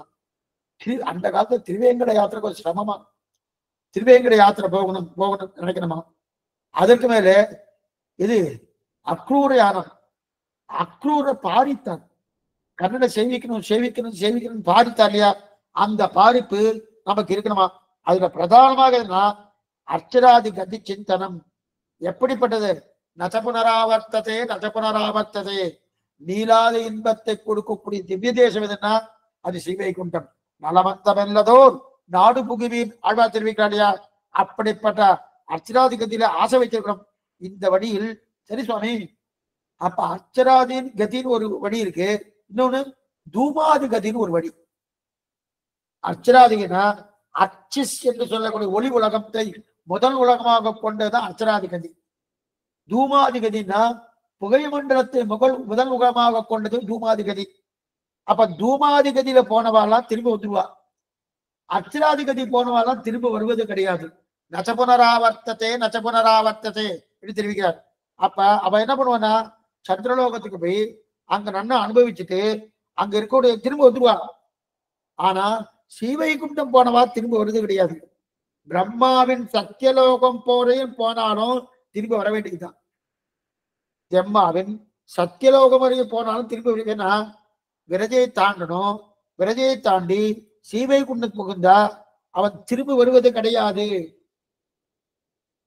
இந்த அர்ச்சராதி கதி சிந்தனம் சொன்னோம், அது நம்ம ஒவ்வொரு நாளும் ஆசைப்படணுமா. ஒரு நாளைக்கு நான் போக போறேன், ஒரு நாளைக்கு போக போறேன் அந்த ஆசைப்படணுமா. என்ன மொத்தம் 12 லோகங்கள். இங்கு பிரம்மா லோகம் வரைக்கும் 12 லோகங்கள். என்னென்ன லோகம்னா அர்ச்சிஸ் என்ற ஒளி, ஒளியை உலகமாக கொண்ட ஒரு லோகம் அர்ச்சிஸ் லோகம். அதான் முதல் உலகம். அதனால்தான் அந்த முதல் உலகத்தை வைத்துக் கொண்டுதான் இதுக்கு பேரே அர்ச்சராதின்னு பேர். நாமே அர்ச்சராதின்னு ஒரு கிரந்தத்தை பார்த்திருக்கோம், அதுல பூர்த்தியா அதை பார்த்திருக்கோம். அதுக்கு மேல ஒரு ஜீவாத்மா இந்த சரீரத்தை விட்டு புறப்படும் போது 101 நாடிகள் உண்டு. இதுக்குள்ள 101 நாடிகள் உண்டு. அந்த 101 நாடிகளுக்குள்ளே 101வது நாடிதான் படிக்கணும். இதுல எங்கன்னா இந்த தலையில இங்க மேல பிரம்மரந்திரம்னு ஒண்ணு இருக்கும், கேள்விப்பட்டிருக்கல? இங்க குழந்தை பிறக்கச்சே இங்க அப்படியே அமைக்கலன்னா அப்படி உள்ள போயிடும். அதனாலதான் அதை நன்னா குளிப்பாட்டி குளிப்பாட்டி குளிப்பாட்டி கெட்டிப்படுத்துவான். தட்டி தட்டி தட்டி கெட்டிப்படுத்துறா இல்லையா, அதுக்கு பிரம்மரந்திரம்னு பேரு. அந்த பிரம்மரந்திரம் என்ன பண்ணும்னா அந்த பிரம்மரந்தத்தை பேதித்து கொண்டுதான் போகும் இந்த ஜீவாத்மா. எப்படி போகும்னா கொஞ்சம் ஒண்ணுமில்லை, இந்த பிரம்மரந்தமே நமக்கு வேகமா அடிபட்டுதுன்னா வலிக்கும், வேகமா அடிபட்டதுன்னா அடிக்கும். இந்த இடத்துக்கு பிரம்மரந்தம்னு பேரு. சிறு தொலை இருக்கும். அது எங்கிருந்து ஹிருதய கமலத்திலிருந்து 101 நாடிகள் வரும். அந்த 101 நாடுக்கு பிரம்மரந்திரத்தின் வழியா போகணும். அப்ப மோட்சம் போகணும்னாலே ஒருத்தருக்கு அவருக்கு பகவான் அவருக்கு அனுகிரகம் பண்ணிட்டு ஆரம்பிச்சுக்கணும். அனுகிரகம் பண்ண உடனே அந்த அனுகிரகத்தை வைத்துக் கொண்டு எந்த நாடிலையும் போக முடியாது. 101வது நாடியை பிடித்தாதான் அர்ச்சராதி மார்க்கத்துக்கு போக முடியும். நான் 91வது நாடு பிடிக்கிறேன், 80வது நாடு பிடிக்கிறேன், 100வது நாடு பிடிக்கிறேன்னா முடியாது. அதனாலதான் என்ன பண்றேன்னா அந்த நாடுக்கு சுஷும்னா நாடின்னு பேரு. அந்த நாடிக்கு சுஷும்னா நாடின்னு பேரு. 100 நாடியை பிடிச்சாலும் ஸ்ரீவைகுண்டம் போக முடியாது. சரி சுவாமி, அது எப்படி தெரியும்? அங்கே இருட்டா இருக்கு. அங்க இருட்டா இருக்கக்கூடிய இருட்டு மட்டும் இல்ல, அங்க இருக்கிறதுனா என்னது? மலம் என்ன, மூத்திரம் என்ன, அது மாமிசம் என்ன, ரத்தம் என்ன, சீழ் என்ன, அதே போல இருக்கக்கூடிய மஜ்ஜை என்ன, இது எத்தனை இருக்கணும். இது எத்தனை இருக்கிறபடியால நமக்கு ஒண்ணுமே தெரியாது. அதனால்தான் பகவான் அதற்குள்ளே அந்தரியாமையா உரைகிறான். அந்தரியாமை இருக்கான். ஏன்னா இத்தனை நாள் இருக்காரு சுவாமி. எதுக்குன்னா ஏன் சுவாமி அவர் அங்கதான் இருக்காரு. மாறி மாறி பலபிறப்பம் பிறந்து அடியடைந்து உள்ளம் தேறி ஈரிலின்ப திருவுள்ளம் யான்மொழிகள்னு அங்கேதான் அவர் இருக்காரு. ஆனா அவர் இருந்து கூட நம்ம அவர் சொன்னதை கேட்கல. அவர் சொன்னதை கேட்கணுமா? பகவான் ஒவ்வொருத்தரும் இதே கவனத்துக்குள்ள அந்தரியாம இருந்துட்டு இருக்கார். ஆனா சொன்னத்தை கேட்கிறோமான்னா சொன்னத்தை ஒருத்தரும் கேட்கறதே கிடையாது. அப்ப எதுக்காக சுவாமி உட்கார்ந்து இருக்காருன்னா இந்த ஒரு நிமிஷம் வரத்துக்காக தான் உட்கார்ந்துட்டு இருக்காரு. எத்தனையோ கோடிக்கணக்கான ஜன்மங்கள் எடுத்திருக்கோம். கோடிக்கணக்கான ஜன்மங்களும் பகவான் அந்தரியாம அங்க உள்ளுக்குள்ளே இருக்கார். எதுக்காக இருக்காருன்னா ஏதாவது ஒரு ஜன்மால 101வது நாடு பிடித்து நம்ம மோட்சத்துக்கு வரார். ஏதோ ஒரு ஜன்மால மோட்சத்துக்கு வரார். வைகுந்தம் புகுவது வண்ணவர் விதியே. என்னைக்காவது நாள் யாராவது வைகுந்தம் போகதான் போறான். அது என்னைக்கும் தெரியாது. ஆனா அந்த எண்ணிக்கும் தெரியக்கூடிய நாள் என்னைக்கு வருமோ அந்த நாள் உள்ளுக்குள்ள வர முடியாது. அப்ப ஒவ்வொரு ஜென்மாக்களையும் பகவான் உள்ளுக்குள்ள அந்தராமையா இருக்கிறான். எத்தனையோ கோடிக்கணக்கான ஜென்மங்கள் நம்ம எடுத்திருக்கோம், அதுக்குள்ள அந்தரியாம இருக்கான். எதுக்கு சுவாமி இருக்கான்னா அவர் சொன்னதையே நம்ம கேட்கல. நமக்கே சில பேர்னா சொன்னதை கேட்கலாம், போங்க உங்களுக்கு தண்ணி தெளிச்சு உங்களை விட்டாச்சு, எனக்கு சம்மந்தம் வெளியேன்னு சொல்லிட்டு போகணும். பகவான் அந்த மாதிரி பண்றாருன்னா கிடையாது. அப்ப அங்க உள்ளுக்குள்ள இருக்கிறதுக்கு என்ன காரணம்? அச்சராதி மார்க்கத்துக்கு போகணும்னா 101வது நாடி பிடிக்கணும். நாம பிடிக்கணும். 101வது நாடு நமக்கு தெரியுமானா தெரியாது. ஏன்னா அங்க இருட்டா இருக்க செய்து. அப்ப 100வது நாடு பிடிச்சிட்டோ ஏதோ ஒன்று பிடிச்சோம்னா அச்சராதி மார்க்கத்துக்கு போக முடியாது. அதனால பகவான் அங்க இருந்து கொண்டு தன்னுடைய ஒளிமணிமான திருமேனிய அங்க காட்டுறாங்க. அங்க காட்டின உடனே அப்ப 101வது நாடு தெரியறது, அதை பிடிச்சுக்கிறாங்க. அந்த அனுகிரகம் பகவான் பண்றார். இப்ப பகவான் ஏன் அந்தரியாமையா இருக்காருன்னா நாம் அர்ச்சராதி மார்க்கத்துக்கு போக வேண்டும் என்பதற்காக 101வது நாடியை பிடிக்கணும். பிடிக்கணும்னா அதுக்கு இருட்டா இருக்கு, எனக்கு கண்ணு தெரியல, ஒண்ணும் தெரியலையே, என்ன பண்ணலாம் தெரியலேன்றதுக்கே பகவான் தன்னுடைய திருமேனி ஒளிவழகு பரஞ்சோதி சொல்றமோ அந்த திருமேனி ஒளி அந்த ஒளிமணியான திருமேனியாலே 101வது நாடியை காண்பிக்க உடனே என்ன பண்ணோம்? அவன் அனுகிரகத்தாலே நாம் அந்த 101வது நாடு பிடிக்கிறோம். ஆனா அது வர்றது எப்படின்னா லட்சம் ஜென்மாக்கள், கோடிக்கணக்கான ஜென்மாக்கள் ஆகலாம். சரி சுவாமி, இது வரைக்கும் எத்தனை ஜென்மா எடுத்திருக்கோம்? கணக்கே கிடையாது. அப்ப முதல் ஜென்மா அது முதல் ஜென்மான்னு கிடையாது. என்ன புரிஞ்சுக்கணும்? முதல் ஜென்மா கிடையாது. அப்ப இதுக்கு முன்னாடி போயிட்டே இருக்கும். எது சொல்ல வந்தேன்னா, அப்ப நாம எந்த பிறவி எடுத்தாலும் பகவான் உள்ளே இருக்கார் இல்லையா? அதுல ஒரு பிறவியில தான் அவர் சொன்னபடி நம்ம கேட்கிறோம். அதனாலதான் நம்ம கிடைக்கிறது ஏதோ ஒரு பிரிவில. ஆனா எல்லா பிறவியும் அவர் சொன்னதை நம்ம கேட்கறதே கிடையாது. எந்த பிறவியில் நம்ம கேட்டு சரணமும் சொல்றோமோ அந்த பிறவியில் பகவான் மோட்சம் தருகிறான். அப்ப இவர் அருள் புரிந்து 101வது நாடியை காட்டணும். 101வது நாடியை காட்டினாதான் அந்த 101 பிடித்த உடனே இந்த இடத்தை பிடிச்சுட்டு வெளியே புறப்படுறோம். அப்ப அர்ச்சராதி மாவட்டத்துல முதல் லோகமே அர்ச்சிஸ். அந்த அர்ச்சிஸ் அடுத்தது பகல் உலகம். அடுத்தது 12 லோகத்தை சொல்றேன். முதல் லோகம் அர்ச்சிஸ், 2வது லோகம் அர்ச்சிஸான பகல் பொழுது இருக்கு இல்லையா? இல்ல சுவாமி அர்ச்சிஸ் ஒளின்னு சொன்னே, அங்க ஒளிமையா இருக்குன்னா ஒளிகளுக்கெல்லாம் தேவதை ஒண்ணு இருக்கணும். அந்த தேவதைக்கு இருப்பிடம் தான் அர்ச்சிஸ்ன்னு பேரு. அது பகல் பொழுது இருக்கணும். பகல் பொழுதுக்கு ஒரு தேவதை இருக்கணும். அந்த தேவதையுடைய இருப்பிடம் தான் பகல் பொழுதுன்னு பேரு. அடுத்தது வளர்பிறை எங்க சுவாமி இருக்கு? சுக்லபக்ஷன்னு பேரு. அந்த சுக்லன் அர்ச்சிஸ், அகசு, அதுக்கப்புறம் சுக்லபக்ஷம், அதுக்கப்புறம் உத்தராயணம், அதுக்கப்புறம் வருஷம், சம்பத்சரம், அதுக்கப்புறம் என்னது? ஆயுலோகம், அதுக்கப்புறம் சூரியலோகம், அதுக்கப்புறம் சந்திரலோகம், அதுக்கப்புறம் மின்னல் லோகம், அதுக்கப்புறம் வருணலோகம், அதுக்கப்புறம் இந்திரலோகம், அதுக்கப்புறம் பிரம்மாவின் லோகம். நான் கொஞ்சம் சரியா சொல்லலாமே, சரியா சொல்றேன். என்னன்னா முதல்ல பகல் உலகம் அர்ச்சிஸ் என்று சொல்லக்கூடிய பகல் உலகம், 2வது வளர்பிறை என்று சொல்லக்கூடிய சுக்லபக்ஷ உலகம், 3வது உத்தராயணம் என்று சொல்லக்கூடிய உத்தராயணனுக்கு அபிமானி தேவதையா இருக்கக்கூடிய உத்தராயண லோகம், அடுத்து சம்பத்சரம் என்று சொல்லக்கூடிய வருஷத்துக்குண்டான லோகம் சம்பத்சரம், அடுத்து 6வது வாயு லோகம், 7வது சூரிய லோகம், 8வது சந்திரலோகம். நம்ம சம்பிரதாயப்படி சாஸ்திரத்தின்படி சூரிய லோகம் தான் முன்னாடி இருக்கு, சந்திரலோகம் பின்னாடி இருக்கு. சந்திரன் போயிட்டு வந்திருக்காளே அப்படின்னா அது நம்முடைய சந்திரலோகமானு தெரியல, இருக்கட்டும். சாஸ்திரம் அப்படிதான் சொல்லுது. 2வது ஏன் அந்த மாதிரி சொல்றதுன்னு பெரிய விசாரம் பண்ணி அதுக்கெல்லாம் முற்றுப்புள்ளி வச்சிருக்காரு நம்முடைய பூர்வாச்சாரியர்கள். எப்பயாவது நேரம் கிடைக்கச்ச சொல்றேன், இருக்கட்டும். ஆக முதல்ல அர்ச்சிஸ்ங்கிற சொல்லக்கூடிய பகல் லோகம், அடுத்து வளர்பிறை என்று சொல்லக்கூடிய சுக்லபக்ஷம் லோகம், 3வது உத்தராயணம் என்று சொல்லக்கூடிய 6 மாசத்துக்கு இருக்கக்கூடிய அந்த லோகம், அடுத்து சம்பத்சரம் என்று சொல்லி 1 வருஷத்துக்குண்டான லோகம். இது 5 ஆயிடுச்சு. அடுத்து 6வது வாயு லோகம், 7வது சூரிய லோகம், 8வது சந்திரலோகம், 9வது மின்னல் லோகம், மின்னல் பிளாஷ் சொல்லணும் இல்லையா, மின்னல், அந்த மின்னல் லோகம், 10வது வருண லோகம், 11வது இந்திரலோகம், 12வது பிரம்மாவின் சத்தியலோகம். இதை தாண்டணும் இந்த 12 லோகத்தை தாண்டி அதற்கு மேற்கொண்டு பெரிய மூல பிரகிருதின்னு பேரு. இதைத்தான் ஆழ்வார் தெரிவிக்கிறார்.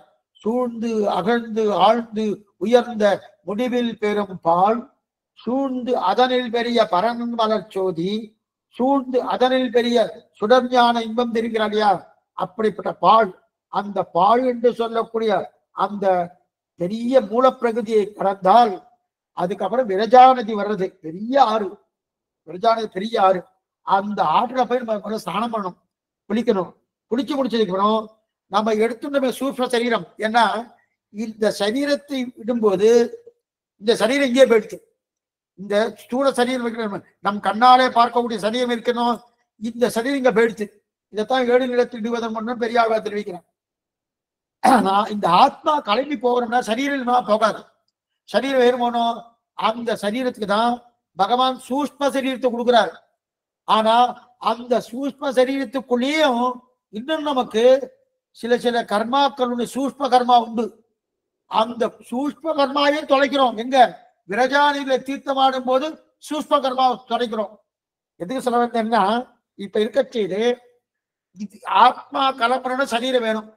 சரீரம் இல்லைன்னா ஆத்மா கலங்காது, ஆத்மாவுக்கு நகர முடியாது. இப்ப சரீரம் வேணும்னா சூஷ்ம சரீரம் வேணும். அந்த சூஷ்ம சரீரத்துக்காக தான் சூஷ்ம சரீரத்தை கொடுக்குறாங்க. அதை எடுத்துட்டு போறோமோ அதுவே எங்க போயிடுது? நேர விரைச்சதை போன அந்த சூஷ்ம சரீரம் போயிடுறது. போனதுக்கு அப்புறம் என்ன ஆகுது?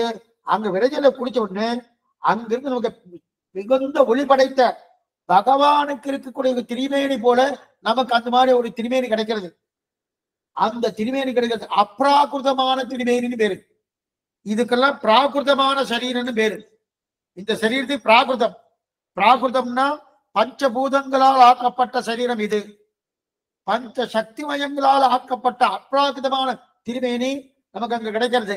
அந்தமில் பேரின்பத்து அடியோரோடு இருந்தவை ஆழ்வார் தெரிவிக்கிறாங்களா? அப்படிப்பட்ட திருமேனி அங்க கிடைக்கிறது.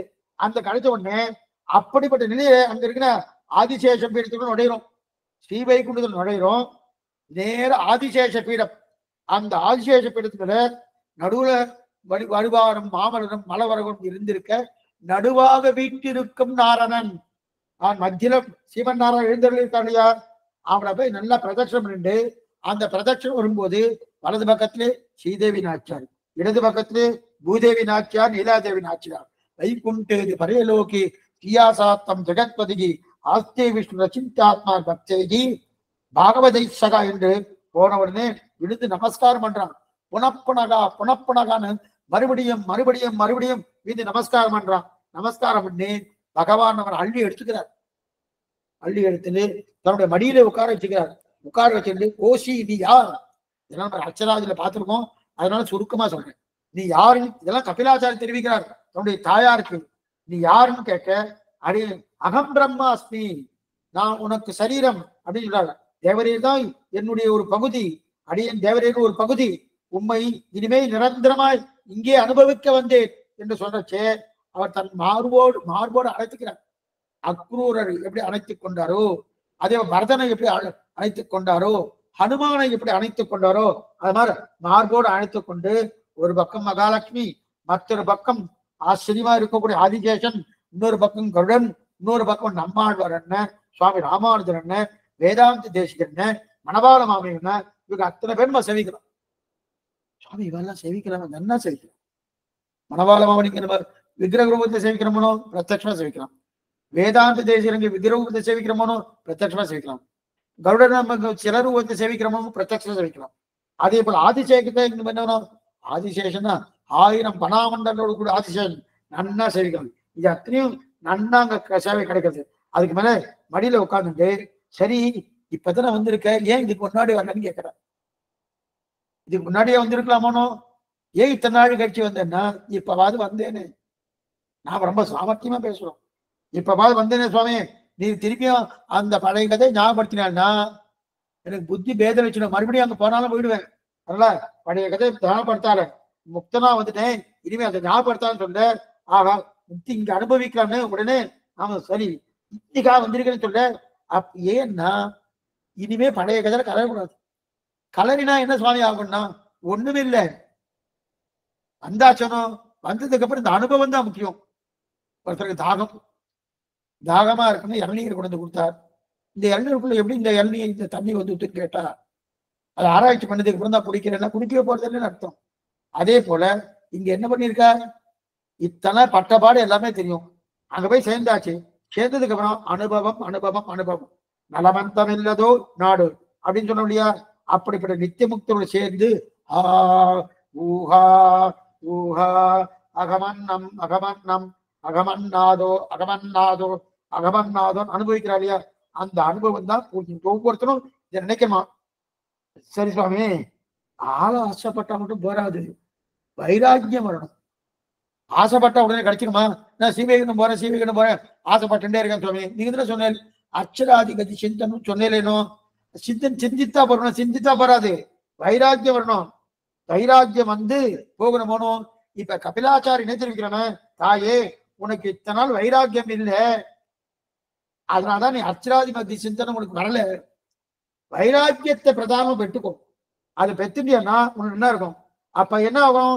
வைராக்கியம் வேறு போகணும். வைராக்கியம் இருந்ததான் அந்த வைராக்கியத்துக்கு எது தேவை? விவேக ஞானம். விவேக ஞானம் இருக்கும். அது மட்டும் இல்ல, பகவான்கிட்ட ருச்சி இருக்கணும். பகவானத்தை மற்ற விஷயத்துல வைராக்கியம் இருக்கணும். அது மட்டும் இல்ல, உனக்கு இந்த நிலையோடு இருந்தேன்னா உனக்கு முக்தி நிச்சயம் கிட்டும். வைராக்கியம் இருக்கணும், பகவான் ருச்சி இருக்கணும், மேற்கொண்டு பக்தி நல்லா வளரணும். இதை அது மட்டும் இல்ல, சரீராத்ம விவேக ஞானம் இருக்கணும். அந்த விவேக ஞானத்தை இருந்துச்சுன்னா உயர்ந்த பதவியாக இருக்கக்கூடிய ஸ்ரீவைகுண்டமும் உனக்கு கிடைக்கும் சொன்னா, இதையெல்லாம் கேட்டுண்டா யாரு? தேவபூதி. அவதானே தாயார், கபிலாச்சாரிய தாயார் கேட்டுண்டா தன் பிள்ளைய ஸ்தோத்திரம் பண்ணிட்டு அந்த பிள்ளையுடைய அருளாலேயே நீளாத உயர்ந்த கதையை அடைந்தால்னு தெரிவிக்கிறார் பாகவதர். என்னன்னா, தன்னுடைய பிள்ளையால தனக்கு மோட்சம். யாருக்கு? அந்த தேவபூதிக்கு கபிலாச்சாருடைய தாயாருக்கு தன்னுடைய பிள்ளையால மோட்சத்துக்கு போயிட்டான்னு தெரியும். இது வரைக்கும் இந்த கபிலாச்சாருடைய சரித்திரம் முடிஞ்சிருக்கு. சரி சுவாமி, இனிமே நம்ம பார்க்க வேண்டியது இனிமே சுருக்கமா பார்ப்போம், இலக்கமா பார்ப்போம். இனிமே தேவபூதி, இது வரைக்கும் தேவபூதியின் கதையை பார்த்தோம். அதுக்கு மேல 2 பிள்ளைகள் பிறந்தாலும் மனுவுக்கு, சுவாயம்பு மனுவுக்கு. இது பாருங்க, சுவாயம்பு மனுக்கு 2 பிள்ளைகள் பிறந்தாலும் பிரியவர்தன் உத்தான பாதனுடைய பிள்ளை தான் துருவன். இந்த கதையை பார்க்கணும். முதல் கதை என்ன பார்த்தோம்? 9 குழந்தைகள், அது முதல்ல 3 குழந்தைகள் ஆகூதி பிரசூதி வேபூதின்னு பார்த்து அந்த தேவபூதியை கர்த்தம பிரஜாபதிக்கு கல்யாணம் பண்ணி கொடுத்தார். கல்யாணம் பண்ணி கொடுத்த உடனே அவருக்கு தான் கடைசி பிள்ளையா பிறந்தது. அவங்க 9 பெண் குழந்தை பிறந்தார். கடைசியில் என்ன பண்ணார்? அவருக்கு 10வது குழந்தைய கபிலாச்சாரியர் பிறந்தார். அந்த கபிலாச்சாரியர் தான் தன்னுடைய தாயாருக்கு உபதேசம் பண்ணார். தன்னுடைய அனுகிரகத்தாலே, தன்னுடைய திருடி பலத்தாலே தாயார் என்ன மோட்சத்துக்கு போயிட்டான்னு இவருக்கு அந்த சரித்திரத்தை பார்த்தோம். இப்ப அடுத்த சரித்திரம் என்ன இருக்கு? சுவாயம்பு மனுக்கு 2 பிள்ளைகள் பிறந்தாருனோ, பிரியவரதம் உத்தானபாதன் முன்னாடி பார்த்திருக்கோம்.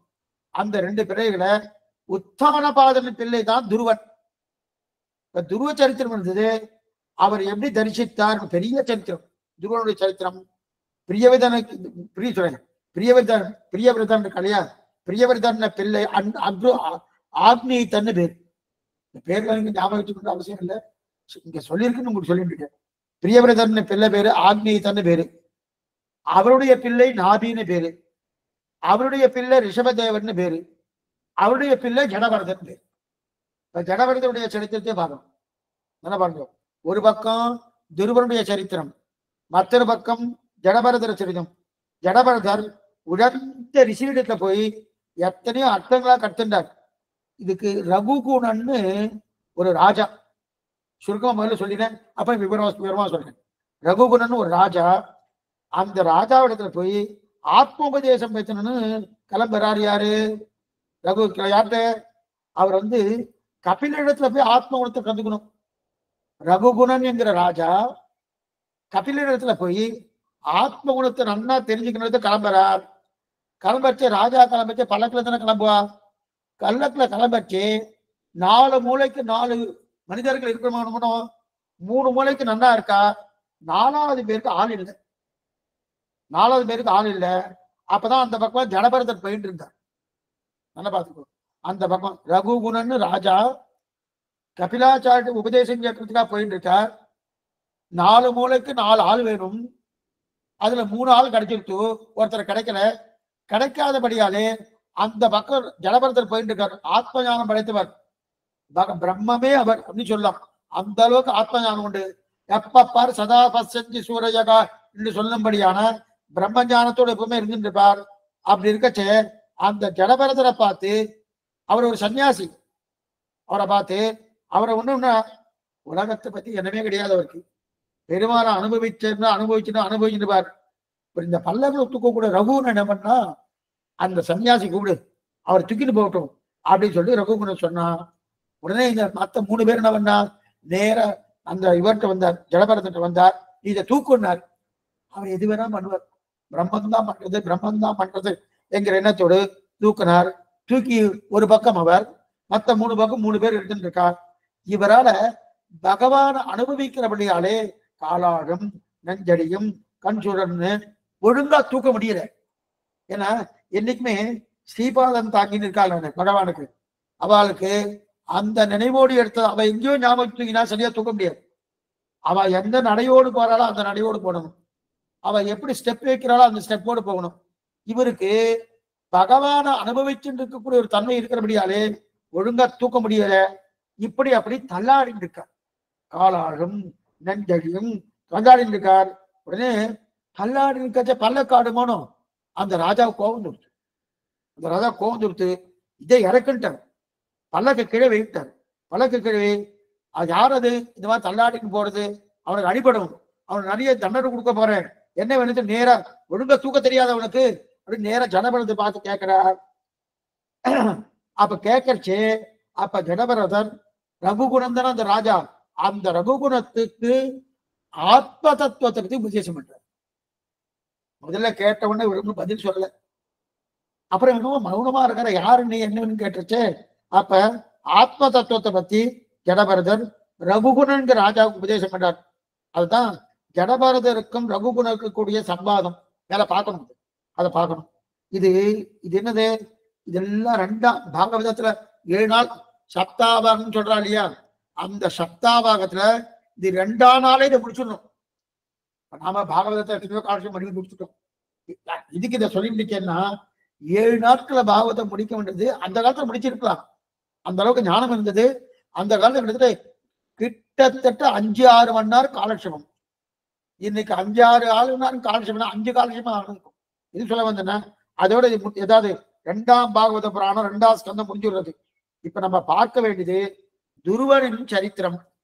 அதுக்கப்புறம் புரஞ்சுரு வியாக்கியானம் இருக்கு, ஜடபரதன் சரித்திரம் இருக்கு. அதாவது துருவனின் சரித்திரம் 1, புரஞ்சுரு வியாக்கியானம் 1, ஜடபரதன் சரித்திரம் 1. இது அத்தனையும் பார்த்துட்டு அதுக்கப்புறம் 7ஆம் ஸ்கந்தத்தில் இருக்கக்கூடிய நரசிம்ம அவதாரம் அதை பார்த்துட்டு, அந்த நரசிம்ம அவதாரத்துல பிரகலாத வரதனாக நரசிம்மன் தூணுக்கு நடுவில் இருக்கிறானோ அந்த சரித்திரம் பார்க்கணும். அது வரையும் கேட்கணுமோ, அது வரையும் கேட்கணுமோ, அது 7ஆம் ஸ்கந்தம். ஆனா இதுவரையும் நம்ம கேட்டதுன்னு கபிலாச்சாரி தேவபூதிக்கு பண்ண உபதேசத்தை பூர்த்தியா கேட்டு முடிச்சு. இப்ப இதுக்கப்புறம் பார்ப்போம். இதுக்கு என்னன்னா, இந்த நிலையில் இருக்கச்சது இப்ப கபிலாச்சாருடைய இது முடிஞ்சுட்டு, தேவபூதிக்கு பண்ண நிலை முடிஞ்சிருச்சு. அதுக்கு உயர்ந்த கதிக்கு அவளும் போய் சேர்ந்துட்டா.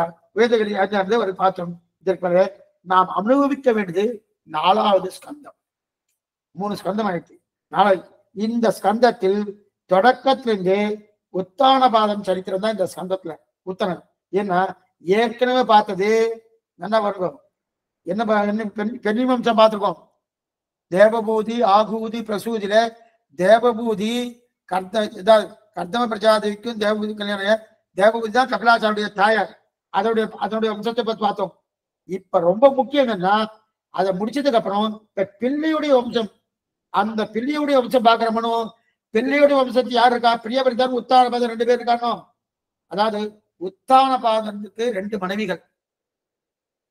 உத்தான ஒன்னும் கன்ஃபியூஸ் பண்ணிக்க வேண்டாம், சொன்னதை கேட்டுட்டு வாங்க போறோம். ஏன்னா இதுக்குன்னு ரொம்ப சமப்பட்டா அந்த அதெல்லாம் ஞாபகம் வச்சுக்கணுமா சுவாமின்னு நினைக்க வேண்டாம், பாத்துக்கலாம். எதுக்கு சொல்லுங்கன்னா, உத்தான பிரியவர்தன் உத்தான பாதம் 2 2 பிள்ளைகள் பிறந்தா இல்லையா? அதுல உத்தானபாதனுக்கு 2 மனைவிகள்.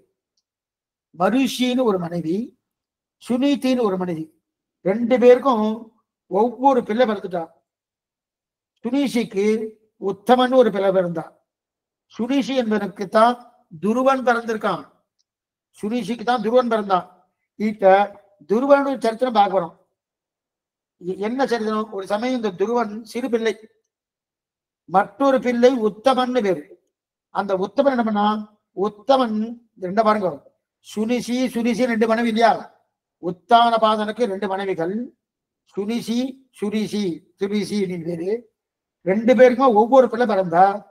சுருசிக்கு உத்தமன் என்கிற பிள்ளை பிறந்தான் சுருசிக்கு. அதே போல சுனிசிக்கு தான் துருவன் பிறந்தான். துருவன் பிறந்தான். இப்ப உத்தமன் என்கிற பிள்ளை இருக்கு இல்லையா? அவன் தான் தன்னுடைய மடி, தன்னுடைய தகப்பனார் மடி இருக்கு இல்லையா? தகப்பனார் மடியில போய் உட்கார்ந்துட்டான். உத்தமன் தன் தந்தையின் மடியில போய் உட்கார்ந்துட்டான். உட்கார்ந்து நன்னா விளையாடிட்டு இருக்கான். விளையாடு இருக்கச்சு அப்பதான் என்ன, இந்த சுரிசி உத்தானபாதன் இப்ப துருவனை, இப்பதான் துருவனை சேவிக்கணும்.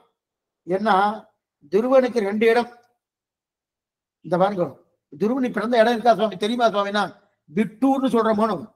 அதாவது கான்பூர்ல இருந்து 40 மைல் தொலைல கங்கக்கரை இருக்கு. அந்த கங்கக்கரை என்ன, நீங்க யாத்திரை போனா அங்க அவ கேட்டாலும் சொல்லுவா, அங்கதான் துருவன் பிறந்த இடம். எல்லாம் பாரத தேசத்துல தான் இருக்கு. துருவட்டீலான்னு இருக்கு. துருவட்டீலா துருவட்டீலா அப்படின்னு சொல்லுவா. கங்கக்கரை துருவன் பிறந்த இடத்துக்கு துருவட்டீலா இடத்த சொல்லுவா. அதே போல வடமதுரைக்கு பிறந்தா கண்ணன் பிறந்த இடம் அங்கேயும் துருவட்டீலான்னு இருக்கு. துருவட்டீலா 2 இடத்துல இருக்கு. ஒண்ணு விட்டூர், கான்பூர்ல இருந்து 40 மைல் தொலைல கங்கைக்கரையில துருவன் பிறந்த இடம். அந்த பிறந்த இடத்துக்கு துருவட்டீலான்னு இடம் பேரு. அதே போல வடமதுரை போச்சுன்னா, வடமதுரை இந்த மதுரை தமிழ்நாடு மதுரையில வடமதுரை, வடமதுரைக்கு போச்சுன்னா கண்ணன் பிறந்த இடம் இருக்கணும். அந்த பிறந்த இடத்துல இருந்து கொஞ்சம் பக்கத்துல துருவட்டீலான்னு இருக்கு. அப்ப இந்த பிள்ளை தன் தந்தையாடு மடியில உட்கார்ந்து இருக்கானோ, விளையாடு நன்னா அனுபவிச்சு கொஞ்சின்னு இருக்கான். இந்த துருவன் பார்த்தான். துருவன் பார்த்து தானும் தன்னுடைய அப்பா மடியிலே உட்காரணும்னு அவனுக்கு கொஞ்சம்னு ஆசை. இப்ப உத்தமன் தன்னுடைய தந்தையார் மடியிலே உட்கார்ந்து நன்னா அனுபவிச்சுட்டு இருக்கான், ஆனந்தமா அனுபவிச்சுட்டு இருக்கான். அதே போல துருவனும் தன்னுடைய தந்தையார் மடியில உட்கார்ந்து நன்னா அனுபவிக்கணும் பார்த்தான். அதனால அவன் தான் கிட்டக்க வந்தான். கிட்டக்க வந்த உடனே அம்மா அப்பா மடியில உயர் உட்கார்ந்து கொஞ்சம் ஆசைப்பட்டது இல்லையா? அதை ஓடி போய் தொடக்க முயற்சியிலே பக்கத்துல சித்தி இருக்கான ஸ்ருதி, அந்த சுரிசி சுரிசி என்ன சொன்னா, நீ ஏறு உன் அப்பா மடியில உட்கார முடியாது, அந்த பாக்கியம் உனக்கு கிடையாது. ஏன்னா அந்த பாக்கியம் என்னுடைய வயிற்றுல பிள்ளை பிறந்திருந்தாதான் அந்த பாக்கியம் உண்டு. உன்னுடைய வயிற்றுல பிறந்தபடியாலே, நீ என்னுடைய அந்த சுனிசியுடைய வயிற்றுல பிறந்தபடியாலே உனக்கு அந்த பாக்கியம் கிடையாதுன்னு சொல்லிட்டான். மறுபடியும் சொல்றேன், துருவன் உத்தமன், உத்தமன் தன்னுடைய உத்தானபாதம் தன்னுடைய தகப்பனாருடைய மடியில போய் உட்கார்ந்துட்டார். ஆசிரியமா விளையாடிட்டு இருக்கான். அதே போல தானும் விளையாடணும்னு பாக்குறான். ஆனா போர்ச்சே அதை தடுத்துட்டா சித்தி. சித்தி தான் யாரு? அவளுக்கு தான் என்னன்னு பேரு? அவளுக்கு தான் திரிசின்னு பேரு. அந்த சுரிசி தடிச்சுட்டான். தடுத்தபடியால என்ன ஆயிடுத்து, இவனுக்கு கோபம் வந்துட்டு. கோபம் என்னன்னா வெக்கமா போயிடுது. வெக்கமா பண்ண அங்கிருந்து நேரா கிளம்பி தன்னுடைய தாயாட்ட வந்துட்டான். தாயாட்ட வந்து என்ன பண்ணா, இந்த மாதிரி சொல்லிட்டாலே தகப்பனார் மடி எனக்கு கிடையாதாமே, அந்த சித்தியுடைய வயத்துல பிறந்தாதான் எனக்கு அந்த மடி உண்டு, உனக்கு கிடையாதாமே, அந்த பாக்கியம் உனக்கு இல்லைன்னு சொன்னாலேன்னா உடனே என்ன சொன்னா, அவளுடைய தாய் என்ன சொல்றா, ஒன்னும் கவலைப்படாது துருவா, நீ போய் தபஸ் பண்ணு, பெருமாளை குறித்து தபஸ் பண்ணு. அவருனால தபஸ் பண்ணீங்கன்னா அதுக்கப்புறம் நீ அவருடைய வயிற்றுல பிறந்தாதான் உன் தந்தையார் மடியில் உட்கார முடியும்னு சொன்னா இல்லையா? 2 உபதேசம் பண்றான். என்னன்னா, ஒண்ணு பெருமாளை தியானம் பண்ணு சொல்றா, மற்றொன்று என்ன பண்ணுங்க, அண்ணா வரம் வாங்கிட்டு வந்து என் வயிற்றுல பிறக்கலாமே, வரம் வாங்கிட்டு வந்து அந்த வயிற்றுல பிறக்கலாமே அப்படின்னு சொல்றான். அப்படின்னு நடத்தணும். அப்பதான் தந்தையார் மடி கிடைக்கும் சொன்னாரணும். தந்தையாருடைய மடி கிடைக்கணும்னாலே அந்த சுரிசியுடைய வயத்துல பிறக்கணும். ஆனா இவர் என்ன பண்ணுறாரு, அதற்காக நீ போய் தபஸ் பண்ணு, பகவானை குறித்து தபஸ் பண்ணு, அப்ப உனக்கு கிடைக்கும்னு சொல்றாரு. இது கேட்ட உடனே பகவானை குறித்து தபஸ் பண்ண பகவான் பிரத்யட்சமான உடனே தந்தையார் மடி தேவையா, பகவான் மடி தேவையா? இந்த தந்தையார் மடி ஒண்ணுமே இல்லையே. அந்த பகவான் மடியை கிடைக்கணும். எதுக்கு சொல்ல வந்தனா, அதனால இவன் 2 மடி கிடைக்கணும், 2 மடி கிடைக்கணும்னு சொன்ன உடனே என்ன பண்ணான் துருவன், அடிபட்ட பாம்பு போல கோபம் வந்துட்டு வந்துட்டு அப்படியே ஓடி வந்தான். தாயாட்ட வந்து வழிதான். என்ன தப்புன்னு கேட்க, நடந்ததுலாம் சொல்ல, இப்ப நான் காட்டுக்கு போயாகணும், நான் காட்டுக்கு போயாகணும் அப்படின்னு தாய் கேட்க, பெருமாளத்தை தபஸ் பண்ணி அந்த வரத்தை வாங்கிட்டு நான் வரணும் அப்படின்னு சொல்ல, சிரிச்சுட்டே சொல்றான். தாயாரே சொல்றான். என்ன சொல்றான்னா, நீ பெருமாள்கிட்ட வரம் வாங்கினதுக்கு அப்புறம் நீ ஏன் இந்த மணி கேட்க போற, இந்த மணி கேட்க மாட்டிய, அந்த மணி தானே கேட்க போறேன்னு சொல்லிட்டு இருக்கா. இருக்கட்டும் அப்படி அப்ப பகவத் தியானம் பண்ணுன்னு வயிற்றுல பிறக்குன்னு சொன்னா கொள்ளவழியா, அது தேவையே இல்லையே. இப்ப பிள்ளை கேட்கறான், அப்பதானே அப்பா மடி கிடைக்கும்னு சொல்றான். நீ தியானம் பண்ணினா என்றால் அந்த பகவான் மடியே உனக்கு போருமே, அந்த அந்த அந்த உன்னுடைய தந்தையார் மடியே தேவையில்லையே. இருங்க, ஏன்னா ஸ்ரீவைகுண்டம் போயாச்சுன்னா பெருமாள் மடியில உட்கார வச்சுக்கிறாருன்னு இப்பதானே பார்த்தோம். அச்சராதி கதி சிந்தனம் எப்படி அப்படின்னு கபிலாச்சாரி தன்னுடைய தாயாருக்கு உபதேசம் இப்ப பார்த்தோமோ. அப்ப பெருமாள் தன்னுடைய மடியில உட்கார வைத்துக் கொண்டு அக்ரூரை அணைத்தா போலே, ஹனுமானை அணைத்தா போலே, அதே போல பரதனை அணைத்தா போலே அந்த அணைத்துக் கொண்டு மடியை கேட்கிறானோ, அந்த மடியே கிடைச்சது, உனக்கு இந்த மடி தேவையில்லையே தெரிவிக்கிறா இல்லையா. இதுக்கு சமாதானம் வந்து உடனே என்ன பண்ணா, அங்கிருந்து கிளம்பிட்டான். கிளம்பி கிடுன்னு கிளம்பிறான். சிறுவர்களுக்கு கோபம் அதிகம். சிறுவர்களுக்கு இந்த மாதிரி கோபம் விடப்படாது. கோபம் பெருமாளை தியானம் பண்ணுறதுக்கு எத்தனை சிறு வயசுல கட்சி பெருமாள் தியானம் கிளம்பிட்டான். இந்த லோகத்துல இனிமே இன்பம் கிடையாது, அந்த லோகம் தான் அப்படின்னா. ஆனா இப்ப பகவத் தரிசனம் கிடைக்கணும் இல்லையா. தாயார் அனுமதி பெத்துண்டு ரொம்ப வேகமா போறான். திருவன் போறான். போற வழியில நாரதரை பார்க்கிறான். நாரதரை பார்த்து நமஸ்காரம் பண்றான்.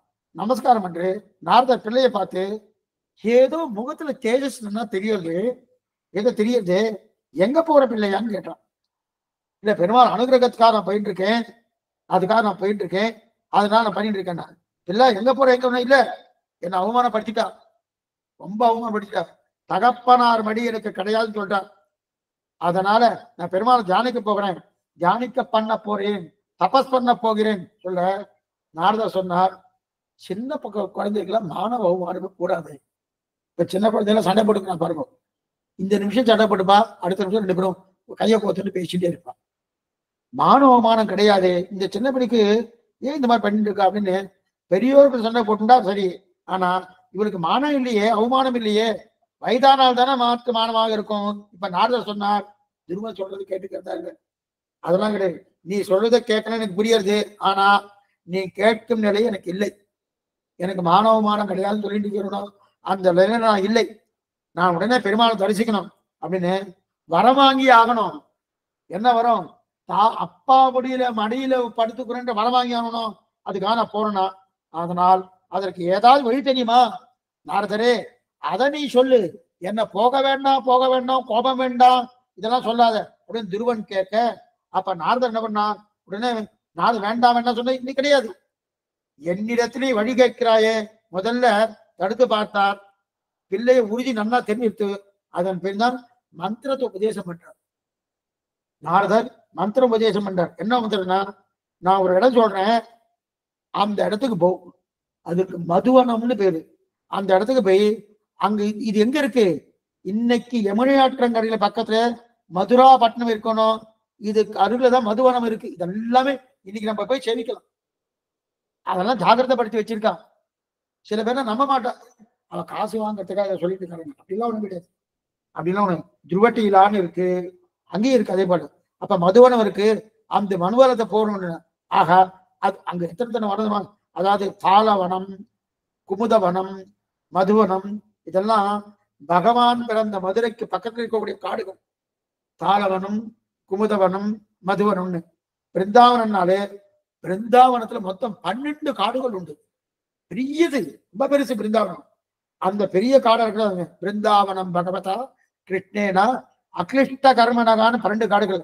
அதுல மதுவனம் என்றது முக்கியமான காடு. அங்கே போய் தபஸ் பண்ணுன்னு துருவனுக்கு நாரதர் சொல்றார். சொன்ன உடனே பெருமாள் ரொம்ப ஆச்சரியமான திருக்கோலத்துல இருப்பார். அவர் திருநெல்வேலி திருப்பதி விட்டு நீ சின்ன சேவி அண்ணா நாரத பகவானுக்காலேயே அவர் கேட்கணுமா? பகவானை பத்தி சொல்லணும்னா அவருக்கு ஏதாவது பரிசு கொடுக்கணுமா? ஒண்ணுமே கிடையாது. ஆச்சரியமா தெரிவிறார். சுந்தரனா இருப்பார், அழகா இருப்பார், சக்கரத்தோடு சேர்ப்பார், அத்தனை திருமேனி லாவண்யத்தோடு இருக்கும். ஒவ்வொரு அவயவம் அழகு. அந்த ஆயுத சேர்க்கை என்ன, ஆபரண சேர்க்கை என்ன, ஆடை சேர்க்கை என்ன, இதெல்லாம் காண கண்கோடி வேண்டும். அப்படிப்பட்ட நிலையோடு இருக்கார். அந்த திவ்ய தரிசனம் உனக்கு வேணும்னு பிடிவாதமா தபஸ் பண்ற பிள்ளையே உனக்கு அவர் கொடுப்பார். இப்ப நான் மந்திரம் சொல்றேன்னு 12 எழுத்து மந்திரத்தை சொல்றார். 12 எழுத்து மந்திரம் சுவாமி. ஓம் நமோ பகவதே வாசுதேவாய. ஓம் நமோ பகவதே வாசுதேவாய. ஓம் நமோ பகவதே வாசுதேவாய. இதுதான் ஓம் என்பது பிரணவம். ஓம் என்பது பிரணவம். அந்த பிரணவத்தை நமோ பகவதே வாசுதேவாய எல்லாத்தையும் சேர்த்தாலும் 12 எழுத்து வரும். இதுக்குதான் துவாதச அக்ஷரின்னு பேர். பாஞ்சராத்திர சாஸ்திரம் இருக்கணும். அந்த பாஞ்சராத்திர சாஸ்திரத்துல பிரதானமாக ஓம் நமோ பகவதே வாசுதேவாய மந்திரம் தான் பிரதானம். சரி, இது துவாதச அக்ஷரின்னு பேரு. ஓம் நமோ விஷ்ணவேன்னு ஒண்ணு இருக்கு. இதுக்கு ஷடாட்சரின்னு பேரு. இது 6 எழுத்து. ஓம் நமோ நாராயணா இருக்கு. இது அஷ்டாட்சரின்னு பேரு. இது 8 எழுத்துன்னு பேரு. ஆனா துருவன் சொன்னது திருமந்திரத்தை சொல்லல. அதே போல ஓம் நமோ விஷ்ணவேன்னு ஷடாட்சரியை சொல்லல. ஓம் நமோ பகவதே வாசுதேவாயன்னு என்ன சொன்னார்? துவாதச அட்டரியை தான் அட்டரட்சதான் சுவாமி யார் நாரத பகவான் துருவனுக்கு சொல்லி கொடுத்தார். நன்னா ஜபம் பண்ணி பண்ணி பண்ணி தபஸ் பண்ணின்றார். காட்டுக்கு வந்தான். மந்திரத்தை சொல்லி பக்தியோடு பெருமாளை வணங்கினா யாருக்கும் காட்சி கொடுப்பாரு பகவான். வந்தார். பிள்ளாய் உனக்கு இருக்கும் வேகத்திலே சீக்கிரமே கிடைச்சிடும். நாரதன் அனுகிரகம் பண்றார். சீக்கிரமா கிடைச்சிடும். போ நீ போய் பண்ணு பண்ணு பண்ணுன்னா 5 மாசம் தான் பகவான் சொத்தமா சேவை செஞ்சார். எப்படி சேவை செஞ்சார், என்னமா சேவை செஞ்சார்னு நாளைக்கு பார்ப்போம். ஆச்சரியமான விஷயம். அப்படியே ரொம்ப சுருக்கமா தான் சொல்றேன். ஏன்னா பாகவதத்துல நான் ஹிந்தி சொல்லியிருக்கு. சுருக்கமா பார்க்க மேற்கொண்டு அங்கங்க வரைச்சு விவரமா சொல்றேன். இப்ப இதுக்குண்டான சந்தேகங்களை ஏதாவது அவசியம் கேட்கலாம். சாயங்காலம் காலட்சேபம் உண்டு. சாயங்காலம் எத்தனை மத்தி இருக்கா அவசியம் மறுபடியும் பிரார்த்திக்கிறேன். 5 வரைக்கும் காலட்சேபம். ஆழ்வாரம் பெருமானாகிய துல்லியேசனம் ஆச்சாரியன் துல்லியேசனம் பாகவதால் திருவடிகளே சரணம். ధన్య స్వామి భాగ్యం.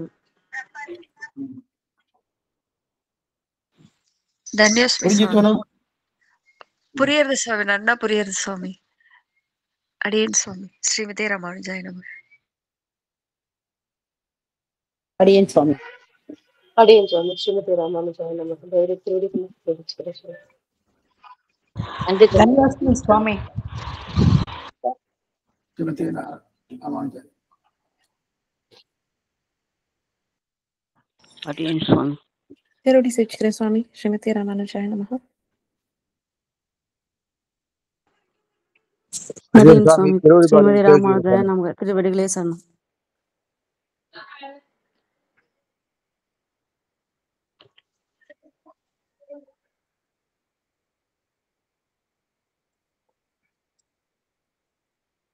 ஆழ்வார் எம்பெருமானார் ஜீயர் திருவடிகளே சரணம்.